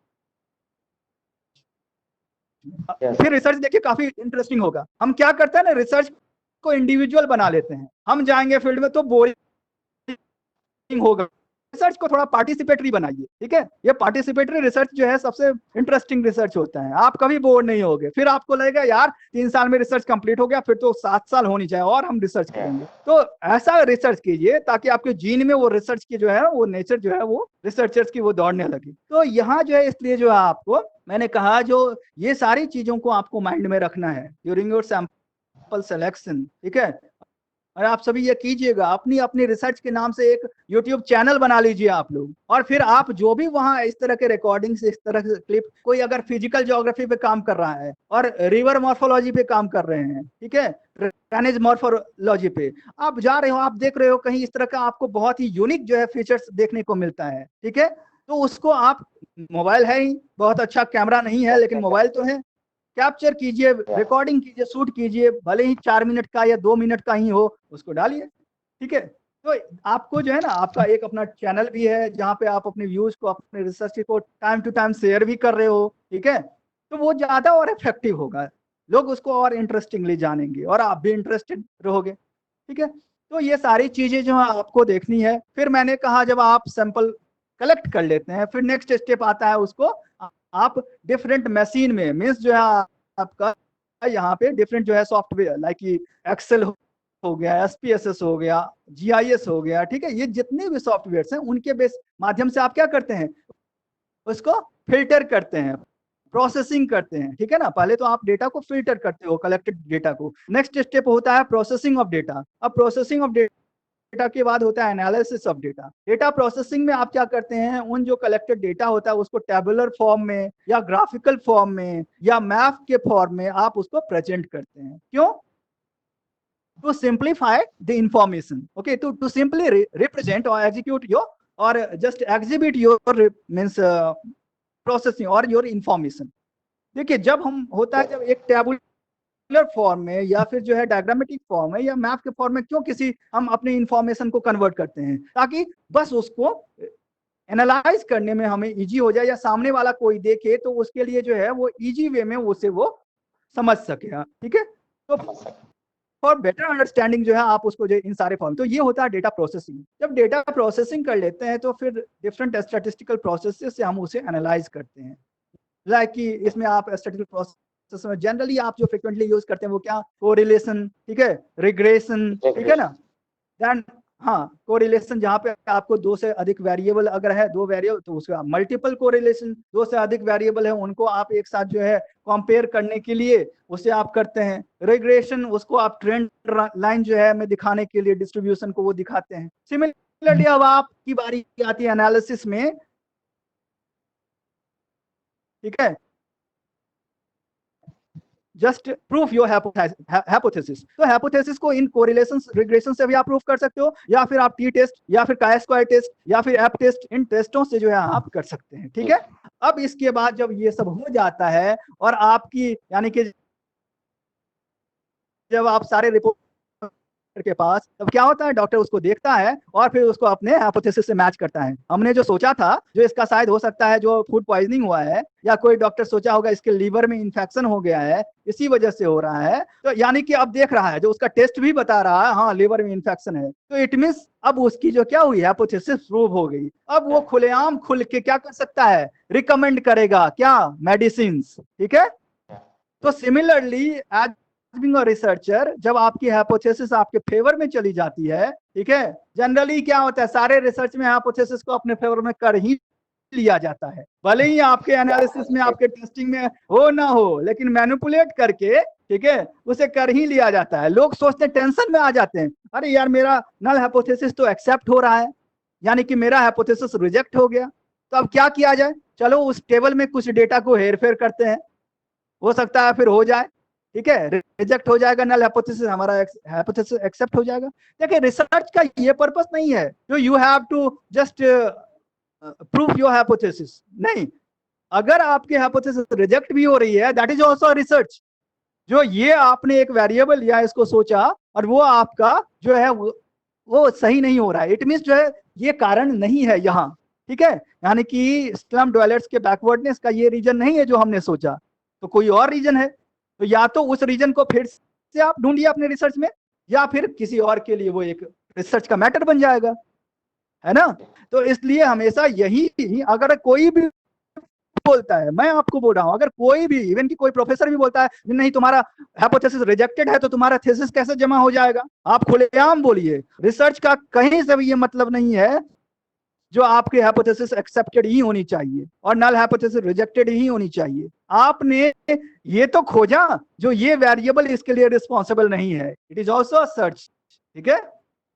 तो इसलिए जो है आपको घबराने की जरूरत नहीं है, be honest with your research, और ये आपका रिसर्च एथिक्स का एक पार्ट होता है, ठीक है ना। रिसर्च मेथोडोलॉजी में रिसर्च एथिक्स भी आपको पढ़ाया गया होगा, और एथिक्स में यही सब है, जो आप कॉपी मत कीजिए, ठीक है, आप किसी से कहीं से चीटिंग मत कीजिए, आप अपने डेटा को मैनिपुलेट मत कीजिए, ये सारे क्या है, रिसर्च एथिक्स है, नैतिकता है आपके शोध की। तो उसके साथ कोई जो है आप घपलाबाजी मत करें, ठीक है।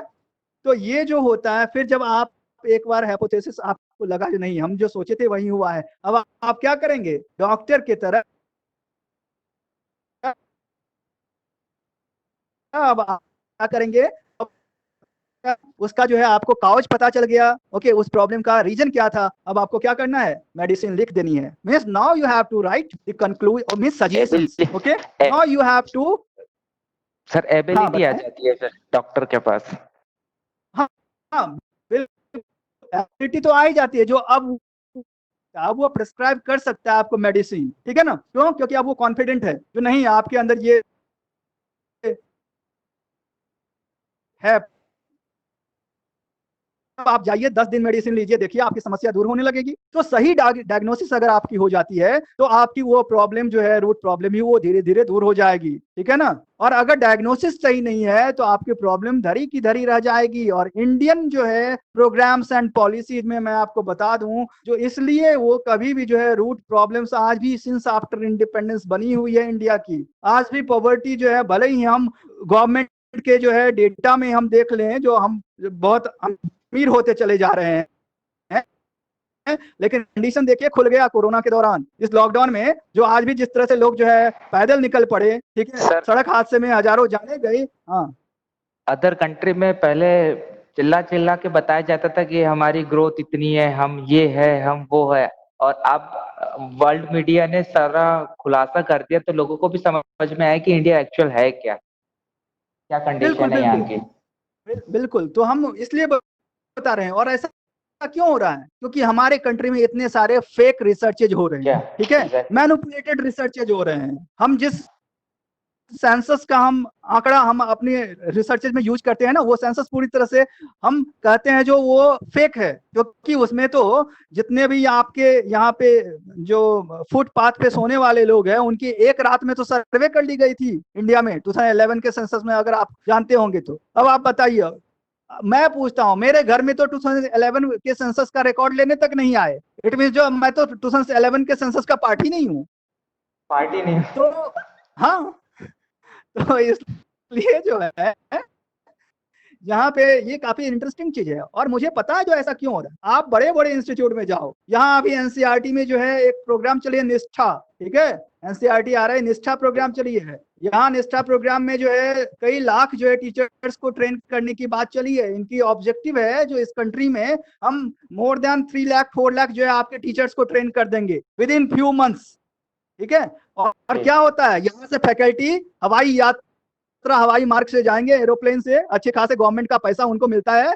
आप जाओ यहाँ से भोपाल से उड़े, ठीक है, कल पहुंच गए अरुणाचल या असम, वहां पे आराम से उनको 4 स्टार होटल में ठहराया जाएगा और परसों उनकी एक मीटिंग फिक्स की जाएगी, वहां के टीचर्स को एक साथ जो है 400-500 टीचर्स को बैठा दिया जाएगा एक रूम में, और ये 3 घंटे की अपनी एक लेक्चर देंगे जो कि एक बनाए रहते हैं पीडीएफ, ठीक है, या फिर स्लाइड बना लेते हैं, सबसे आसान तरीका तो पढ़ाने का स्लाइड है, ठीक है, जो एक बेवकूफ बंदर भी उसको आके पढ़ देगा, रीडिंग कर देगा, हो गया, और बोलते हैं जो अब हो गया लेक्चर फिनिश, ठीक है।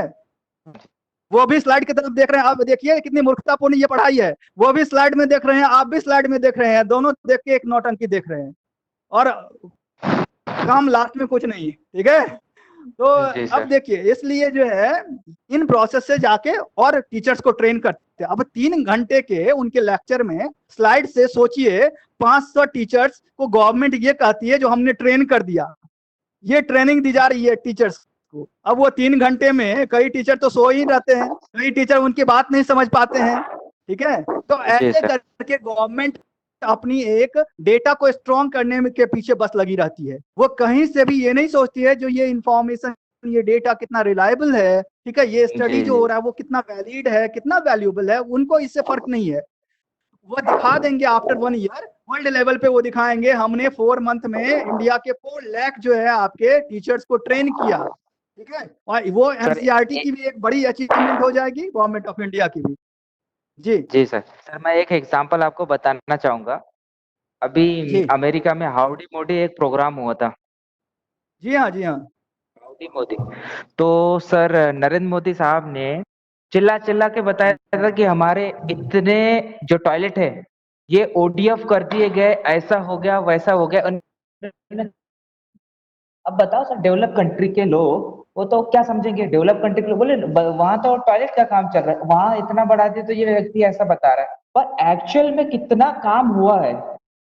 मोदी को भी, मोदी साहब को मैं भी ये अब पता है कि आपको एक्चुअल में बिल्कुल काम क्या बिल्कुल हो। सर सही बात है, बता जैसे रहे हैं। भोपाल को ही पूरा ओडीएफ घोषित कर दिया, पर भोपाल के कई स्लम एरिया में जाके देखो कैसा काम हुआ। टॉयलेट बना देने से ही ओडीएफ नहीं हो जाता, उसका यूज कितना कर रहे हैं लोग बाग, कितना अच्छे से बना है वो, उस पर डिपेंड करेगा ना सर, क्वालिटी दे रहे हो। और यही अब बता बिल्कुल बिल्कुल दीजिए सर, आप एक उज्ज्वला योजना, एक एग्जांपल बताओ सर उज्ज्वला योजना का। अब ये लोग सर उज्ज्वला योजना, गरीब लोगों को कैसे चूतिया बनाते हैं ये लोग, देखो उज्ज्वला गैस कनेक्शन बांट दिए, सुनो तो सर, हाँ अब हाँ, बात निकले तो कर ही देता हूँ, गैस कनेक्शन बांट दिए। नहीं, अब गरीब लोगों को क्या समझता है कि गैस क्या है, चलो वो तो खुश हो गए कि हमको गैस कनेक्शन सिलेंडर मिल भी गया। अब जी उसको उसको चूल्हा ऐसा दे दिया कि उसमें 1 महीने में गैस पूरी कंज्यूम हो जा रही है। तो तुम एक बात हाँ बताओ, अगर तुम गैस कनेक्शन तुमने दे दिया तो उससे थोड़ी ना कुछ अच्छा हो गया, तुम चूल्हा अच्छा दे दो ना उसको, अच्छी क्वालिटी का चूल्हा बिल्कुल देते तो वही गैस 3 महीने चलेगी, नहीं तो वही गैस 1 महीने चलेगी। बिल्कुल, नहीं ये देखिए है ये सर, बिल्कुल लोग आपने सही सही आपने ये पकड़ाया। जैसा कि आपने कहा ओडीएफ की, मैं आपको बता दूं कई सारे विलेजेस में मेरा खुद का ही रिसर्च है इस पे भी मैं काम कर चुका हूँ। जब भी मैं जाता हूँ रूरल एरिया में, मैं बता रहा हूँ कई सारे हंड्रेड्स ऑफ मैंने खुद जो है ऑब्जर्व ऐसा किया, जो एक तो जो है फंडिंग प्रॉपर नहीं होती है, और जो बनाए जा रहे हैं ओडीएफ, तो इसमें क्या हो रहा है, ऊपर आपका एक छोटा सा आपका रूम बना दिया गया, उसमें आपके एक पेन सीट ला के लगा दिया गया, नीचे उसका जो है चैम्बर है ही नहीं, और बस वो दिखाने के लिए है जो हाँ ये एक है। और होता क्या है, जो बेनिफिशियरी है इसमें वो भी इक्वली रिस्पॉन्सिबल है। देखिए किसी भी प्रोग्राम्स एंड पॉलिसीज के फेल्योरनेस के पीछे बेनिफिशियरीज भी उतने रिस्पॉन्सिबल होते हैं, क्योंकि वो अपनी राइट्स जो है कहीं ना कहीं उनको पता होता है ये हमारे लिए है, लेकिन फिर भी एक तो वो वहां तक लेने नहीं जाएंगे, अगर लेंगे तो वो खुद मुखिया वगैरह से, प्रधान वगैरह से मिल जाते हैं, तो ऐसा करो आप एक छोटा सा बना दो, इसका आधा पैसा आप रख लो, आप मैं रख लूं, आएंगे तो बाद में लोटा लेके खेत में ही, ठीक है। लेकिन जो है क्या करेंगे, वो जो आपका बना है ओटीएफ, ओडीएफ जो बना है उसमें क्या करेंगे, वो जलावन रखेंगे, धान गेहूं रखेंगे, और ऐसा मैंने देखा है पर्सनली, मेरे पास कई सारे ऐसे रिकॉर्ड्स हैं, प्रूफ्स हैं, ठीक है। तो ये है इंडिया में प्रोग्राम्स एंड पॉलिसीज का इम्प्लीमेंटेशन। अभी मैं आपको रिसेंटली बता दे रहा हूं, अभी कई सारे रिसोर्सेज से मैं बात कर रहा हूं, कोविड-19 में लॉकडाउन में जो क्वारंटाइन सेंटर्स के लिए इतनी जो फंड एलोकेट हुई है, 20 लाख करोड़ जो फंड एलोकेट हुई है, अब देखिए उसका यूटिलाइजेशन कैसे हो रहा है। कई सारे क्वारंटाइन सेंटर से मुझे ये इंफॉर्मेशन मिली है, और ये इंफॉर्मेशन कई औरों से नहीं, जो हमारे खुद के रिलेटिव्स जो काम कर रहे हैं, जो इंचार्ज हैं, ठीक है, कई जगह जो काम उन्होंने बताया है क्वारंटाइन सेंटर में। अब देखिए जो फर्स्ट डे जो भी लोग आएंगे और वहां इनरोल होंगे, उनके लिए है जो गवर्नमेंट, सेंट्रल गवर्नमेंट ने 600 रुपीज फर्स्ट डे दिया है, एलोकेट किया है। और जो है आपका 125 एवरेज जो है पर डे जो है आपके मील का है, उनके खाने के लिए 125 रुपीज एलोकेट किया है सेंट्रल गवर्नमेंट ने, ठीक है। और सर 600 रुपीज फर्स्ट डे दी गई है। एक मिनट मैं बता दे रहा हूं आपको किस तरह से हो रहा है। 600 रुपीज में हर एक इंडिविजुअल को एक जो है बकेट देना है, एक मग देना है, तो नेट देनी है, एक जो है अगर फीमेल है तो उनको एक साड़ी देनी है, मेल है तो उनको एक धोती मीन्स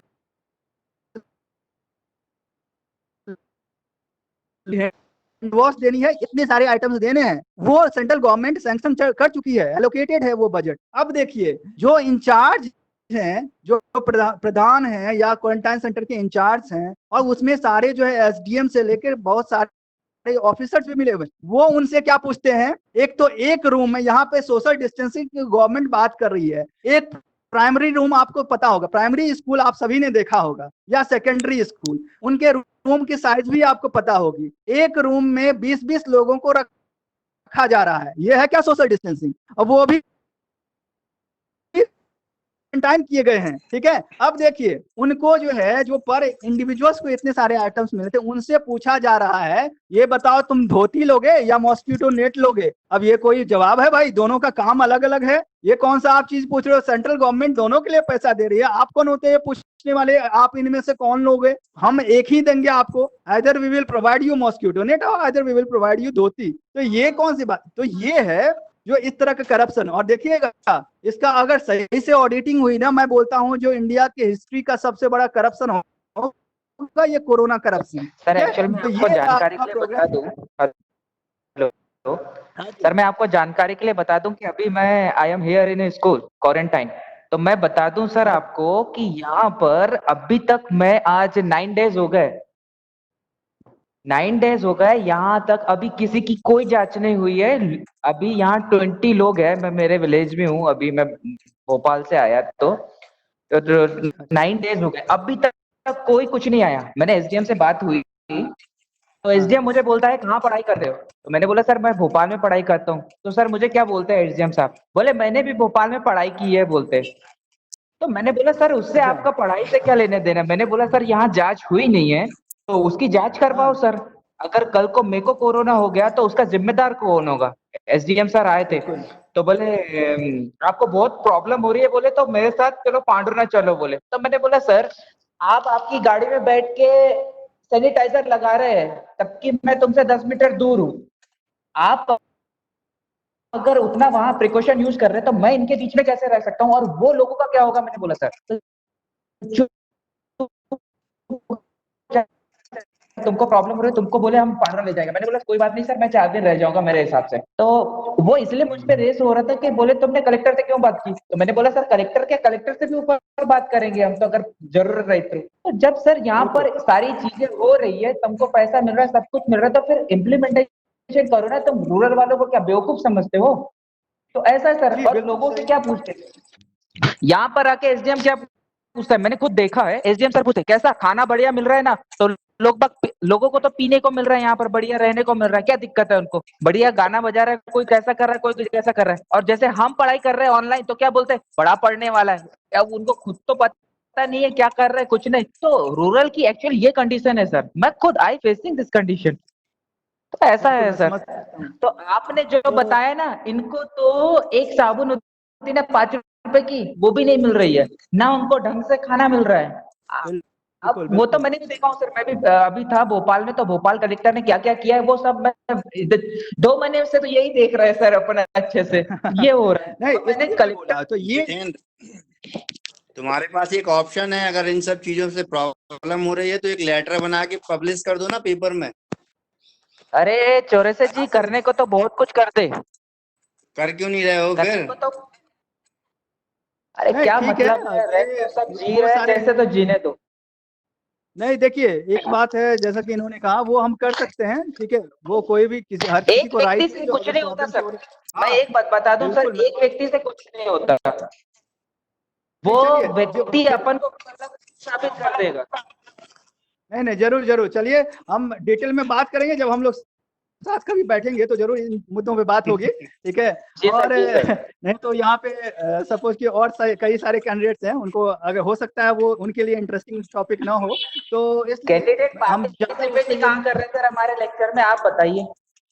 नहीं, खैर कहाँ ये कर रहे उनका हैं इंटरेस्ट है सर? वो। अर्चना मैम का एक सुनिए सर, अर्चना मैम का एक मैसेज आया है कि on the camera please all student. किसने ऑन किया कैमरा आप मुझे बताइए नहीं खैर चलिए, यहाँ पर। देखिए हमारा तो वो जितेंद्र हमने बस कहा हो ठीक है, गया। अब वो हाँ उनकी वो प्राइवेसी है, तो हो सकता है वो अपनी प्राइवेसी ओपन नहीं करना चाह रहे हो, लेकिन मुझे उसे ये नहीं है। देखिए स्कॉलर ही मेरी बैठे हुए हैं। साहब मेरी एक हमारी प्राइवेसी प्रिंसिपल है। नहीं है सर। नहीं है, वो अच्छी बात है। आप जो है शायद मेरे से एफर्ट नहीं होंगे, ठीक है। तो इसलिए मुझे कोई दिक्कत नहीं है, जो आए हैं अच्छी बात है, मैं उन सभी का स्वागत करता ऐसे हूँ। की बात नहीं जो है सर, नहीं है, वाईफाई नहीं है घर में। हाँ बिल्कुल मैं समझता हूँ बहुत सारे प्रॉब्लम्स जो हैं अभी नेटवर्क को लेकर, तो इसलिए मुझे कोई प्रॉब्लम नहीं है। मेरा तो बस यही है, और मैं चाहूंगा जी इस वीडियो को मैं आगे यूट्यूब पे भी जो है अपलोड करूंगा। मैं आपको, अगर आप सभी की कोई व्हाट्सएप ग्रुप हो तो काइंडली आप मुझे भी उसमें ऐड कर सकते हैं। जी जी मैं जी कई सर, अपने जरूर एक, हाँ तो आप कर सकते हैं। और कांटेक्ट नंबर जो है आप या तो मैम से या फिर मैं बता दे रहा हूँ, आप मुझे ऐड कर लें 638780 जी सर, बताइए सर। 638780 6387 जी 8787 638780 ओके। जी सर। Okay sir. हाँ थैंक यू सो मच। तो आप ऐड करें तो मैं अपना एक, चूंकि आरआई में यहाँ मैं पढ़ाता हूँ, तो यहाँ के स्टूडेंट्स वगैरह जो है उनके लिए मैं एक यूट्यूब चैनल बनाया, और उस पे आपके भी कई सारे जो मैंने देखा जो आपके सिलेबस में बहुत सारे ऐसे टॉपिक्स हैं जो कि हो सकता है मैच करें, तो मैं उससे आपको शेयर कर दिया करूंगा, तो आप जो भी इंटरेस्टेड होंगे उसमें देख सकते हैं, ठीक है। और जो भी हमारी यहाँ जो डिस्कशन होगी तो वो भी हम अपलोड कर देंगे, तो जो नेटवर्क प्रॉब्लम होने की वजह से जो लाइव नहीं होंगे या फिर जो कोई प्रॉब्लम हो रही होगी उन्हें, ठीक है, तो फिर वो बाद में वो देख सकते हैं आराम से। ओके सर तो किस ऐसा नाम से आपका यूट्यूब चैनल? जियोसेंट्रिक, जियोसेंट्रिक, जी सर, उस पे सारे ज्योग्राफी के टॉपिक्स हैं? उस पे अभी एक्चुअली लास्ट मंथ ही मैंने स्टार्ट किया है, तो अभी तक जो है नियरली अबाउट 25 जो है 30 के वीडियोस होंगे, ठीक है। और मैं आगे जो है इस पे काम करूंगा, और अभी फिलहाल मैं जो यूजीसी, कई सारे स्टूडेंट जो हमारे यूजीसी और नेट देने वाले हैं जेआरएफ, तो उनका ये कहना है जो सर आप हमारे सिलेबस के अकॉर्डिंग वीडियो डाले, तो मैं वो भी अपलोड करूंगा।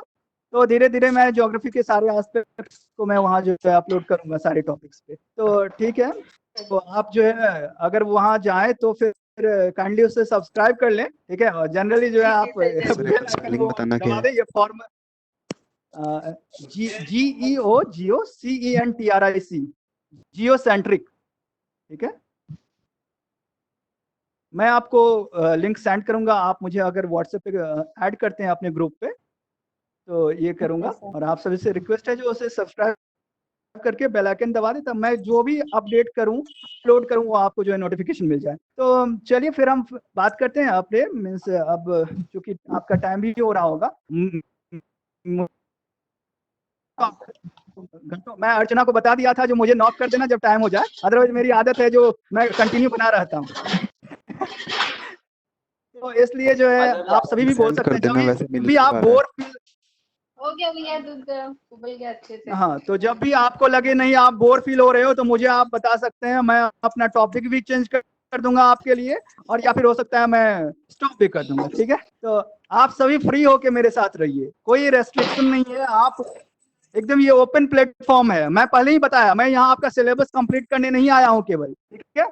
एक रिसर्चर की तरह जो है हम यहाँ पे डिबेट कर सकते हैं, डिस्कस कर सकते हैं, वो मेरे ख्याल से ज्यादा वैल्यूएबल होगा, ठीक है। इंस्टीट्यूट की मैं आपको यहाँ पे डेटा रिकॉर्ड करवा दूं और सिंपली मैं बोल दूं यहाँ यहाँ यहाँ ऐसा डिस्ट्रीब्यूशन है, पैटर्न है, वो हम बात कर लेंगे, लेकिन जो है मेन ये बात है। तो हम जो कह रहे थे आप सभी को, जो इस तरह, हाँ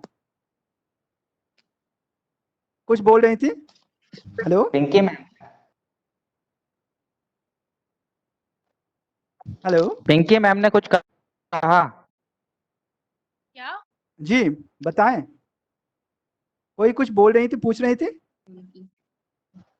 ओके चलिए, पूछना होगा तो पूछ लीजिए अभी। तो फिर मैं बता रहा हूँ आपको, तो यहाँ जो हम कंटिन्यू थे, जो जब आप जो है फील्ड में जाके रिसर्च कलेक्ट में से डेटा कलेक्ट करते हैं, फिर उसे आप क्या करते हैं, डिफरेंट प्रोसेसेस जो है आपका मोड से, डिफरेंट टेक्निक्स से, डिफरेंट टूल से, सॉफ्टवेयर से आप उसे प्रोसेस करते हैं और फिर उसे इंफॉर्मेशन में आप कन्वर्ट करते हैं। देखिए डेटा क्या है और इंफॉर्मेशन दोनों दो चीजें हैं, ठीक है। फिर एक चीज मैं आपको बता रहा हूँ, fact, data and information both are two different things, okay. Just never think that data is, yes data it's a part of और information, but both are different. वो कैसे डिफरेंट है? Data simply means what, collection of fact is called data, okay. जो आप collection of fact, okay, collection of fact is called data, okay. तो यानी कि जो आप फैक्ट यानी तथ्यों का जो संकलन होता है वही आपका क्या कहलाता है, डेटा कहलाता है। इसलिए कोई एक, अगर हम कहते हैं जो मेरी एज क्या है, तो मेरी एज 25 है, ठीक है, तो ये क्या हुआ, एक फैक्ट है जो कि आपने एक कलेक्ट किया है, ठीक है। अगर मैं कहूँ मेरी एज 29, तो एक फैक्ट, आपकी एज मैं पूछूं आप बोलोगे 19 है, 20 है, तो ये एक फैक्ट है जो कि आपने कलेक्ट किया है। इसलिए डेटा जो है सिंगल फॉर्म में भी हो सकता है, न्यूमेरिकल हो सकता है, और डेटा क्लब ऑफ न्यूमेरिकल्स भी हो सकता है, okay. So data is what, a collection of fact. समझ में आ गया? अब देखिए इंफॉर्मेशन क्या है, अगर आपसे कोई पूछे देन व्हाट इज इंफॉर्मेशन, तो अगर मैं कहता हूं that my age is 29, it doesn't mean that it is an information. Information जब होता है जब आप किसी डेटा को, ठीक है, जब आप प्रेजेंट करते हैं, प्रोसेस करते हैं, प्रोसेसिंग के बाद जो एक रिफ्लेक्शन होता है उसे हम इंफॉर्मेशन कहते हैं। लाइक कि India is a developing country, ठीक है, ये क्या है, ये एक डेटा है या इंफॉर्मेशन? इंफॉर्मेशन क्या है? इंफॉर्मेशन। क्यों है information? Yes, definitely India is if we say that India is a developing country और nation, it means that it is an information, okay, instead of data.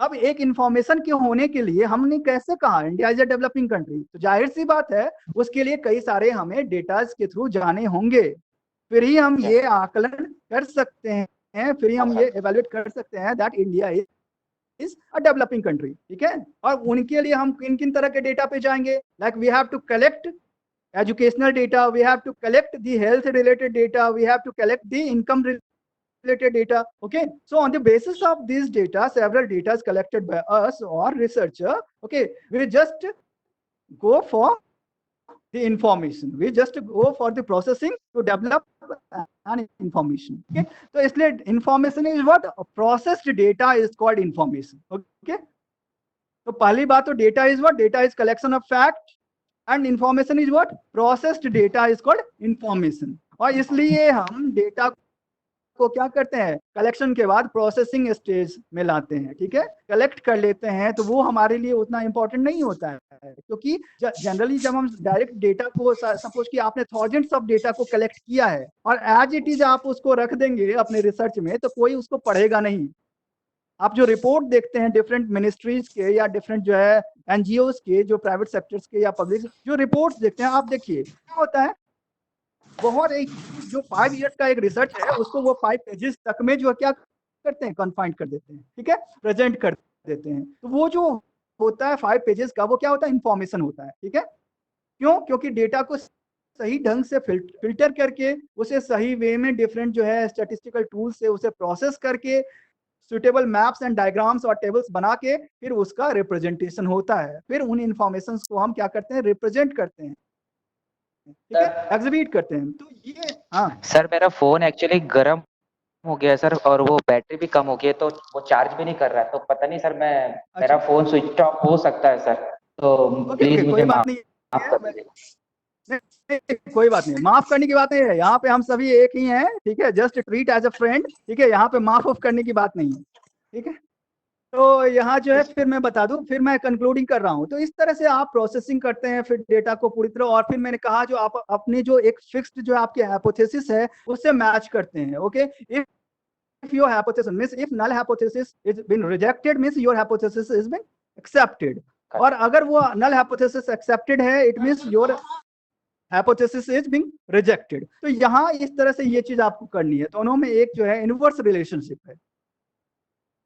और जब ये हो जाता है तो जैसे लाइक डॉक्टर मैंने कहा, जब आप अपने हाइपोथेसिस आपका प्रूफ हो जाता है तो फिर डॉक्टर जिस तरह से मेडिसिन प्रेस्क्राइब करते हैं प्रेस्क्रिप्शन पे, सिमिलरली आपको क्या करना है, आपको रिपोर्टिंग करनी है, रिपोर्ट लिखनी है, और जो है आपको क्या करना है, सही ढंग से उसका जो है जितने भी आपके सॉल्यूशंस हैं वो सजेस्ट करने हैं। डिफरेंट प्लानिंग अप्रोचेस के साथ आपको सॉल्यूशंस सजेस्ट करने हैं। लाइक मैंने एग्जांपल दिया था socio economic condition of slum developers in Bhopal का, तो अगर वहां आपको लगता है जो उनके ये कॉजेज हैं वो आपको पता चल गया है, फिर आपने जो है हाइपोथेसिस भी आपका जो है वो क्लियर हो चुका है, जो जो हमने जो कहा था due to lack of literacy, health services, okay, poverty, इनके कारण, इनकी सोशियो इकोनॉमिक कंडीशन जो है, अनएम्प्लॉयमेंट के कारण जो है वो आपका पुअर है। तो इट मींस जो आपको अब हाइपोथेसिस प्रूव हो चुकी है, now you have to just suggest for the solution. Okay, you have to give means propose a suitable plan. आपको एक सुटेबल प्लानिंग करनी है, वहां पे रिसोर्स प्लानिंग करने होंगे। ठीक है, पॉपुलेशन की प्लानिंग करनी होगी, उनके सेटलमेंट्स की प्लानिंग करनी होगी। तो इन सारे प्लानिंग्स एंड पॉलिसीज को रिकमेंड करते हुए आप एक बेटर रिकमेंडेशंस आप सजेस्ट करोगे, ताकि उनको इंप्लीमेंट करके और वो जो प्रॉब्लम्स हैं उनको वो सॉल्व आउट किया जा सके, जो एग्जिस्टिंग प्रॉब्लम्स जो आपने अपने रिसर्च में आइडेंटिफाई किया है उसको सॉल्व किया जा सके। इस तरह से आप ह्यूमन ज्योग्राफी में, पॉपुलेशन ज्योग्राफी या किसी भी आपकी जो रिसर्च टॉपिक है उनको आप जो है अपने रिसर्च प्रॉब्लम को means to the identification of problem till the means proper means recommendation और suggestion to solve out your problems, आप इस प्रोसेस के थ्रू जा सकते हैं और फिर आपका रिसर्च कंप्लीट होगा। तो ये जो मैंने आज डिस्कस किया यहाँ पे इस लेक्चर में, ये आपका बखूबी आप कर सकते हैं, जो आपके सिलेबस से रिलेटेड तो नहीं 100%, बट मैंने आपको एक रिसर्चर के एंगल से, पॉइंट ऑफ व्यू से मैं यहाँ पे डिस्कस किया हूँ, तो कैसे आप अपने रिसर्च टॉपिक्स, जो आपकी रिसर्च प्रॉब्लम्स हैं, उनको आप in processes, in steps by step जो है आप उनको सॉल्व कर सकते हैं, उनके थ्रू जा सकते हैं। यही आपकी रिसर्च मेथोडोलॉजी भी है, और यही आपके जो ज्योग्राफी का आपका रिसर्च का अप्रोच है, मेथड्स रहेंगे, ऐसा ही होनी चाहिए। ठीक है, इन्हीं स्टेप्स को, सीक्वेंसेस को आपको फुलफिल करने हैं, फॉलो करने हैं। ठीक है, फिर आप जो है अपने सॉल्यूशंस तक, कंक्लूजन तक पहुंच सकते हैं। और लास्ट में फिर मैंने जो आपको बताया, जो आपकी जो लिटरेचर रिव्यू होगी, उनको जो आप एक नोटबुक में आप उसको करते जाइए, एक जगह रखिए। ये नहीं जो डिफरेंट डिफरेंट जो है आपके पेजेस पे कहीं इधर उधर बिखरे हैं, एक साथ रखिए, वो आपके लिए लास्ट में काम आएगा और आपके रेफरेंसिंग एंड बिब्लियोग्राफी में। तो ये ओवरऑल प्रोसेसेज हैं। अब नेक्स्ट क्लास में जो हम बात करेंगे वो आपके सिलेबस से ही रिलेटेड मैं बात करूंगा। और यहाँ जो हमने प्रोसेसेस की बात की, रिसर्च एक किस तरह से आप जो है प्रोसेस के थ्रू अपने रिसर्च को कंप्लीट करेंगे, फिर हम बात करेंगे आपके सिलेबस की पॉपुलेशन ज्योग्राफी के अकॉर्डिंग, जो अगर आपकी रिसर्च पॉपुलेशन ज्योग्राफी से मैच कर रही है, अगर आपका रिसर्च प्रॉब्लम पॉपुलेशन ज्योग्राफी का एक पार्ट है या ह्यूमन ज्योग्राफी का पार्ट है, तो उसके लिए हम एक बैकग्राउंड जो है जानेंगे, हिस्ट्री जानेंगे पॉपुलेशन ज्योग्राफी की, और वर्ल्ड वाइड पॉपुलेशन ग्रोथ का एक हिस्ट्री, उसकी एक जर्नी को हम ब्रीफ में बात करेंगे। ठीक है, आप भी अपनी जो है बातों को रख सकते हैं, वहां प्रेजेंट कर सकते हैं। डिस्कशन फोरम है ही मान के चलिए, इसको आप डिस्कस कर सकते हैं ओपनली, हम भी करेंगे।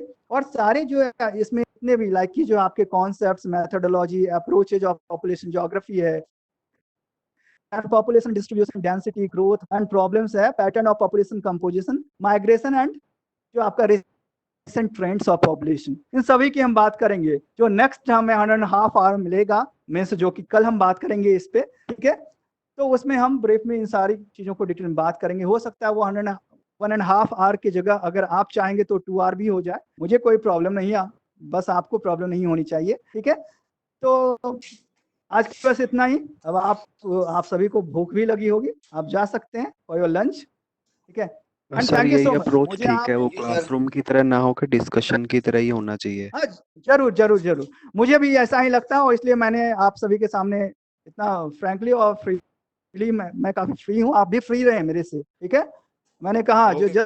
Just treat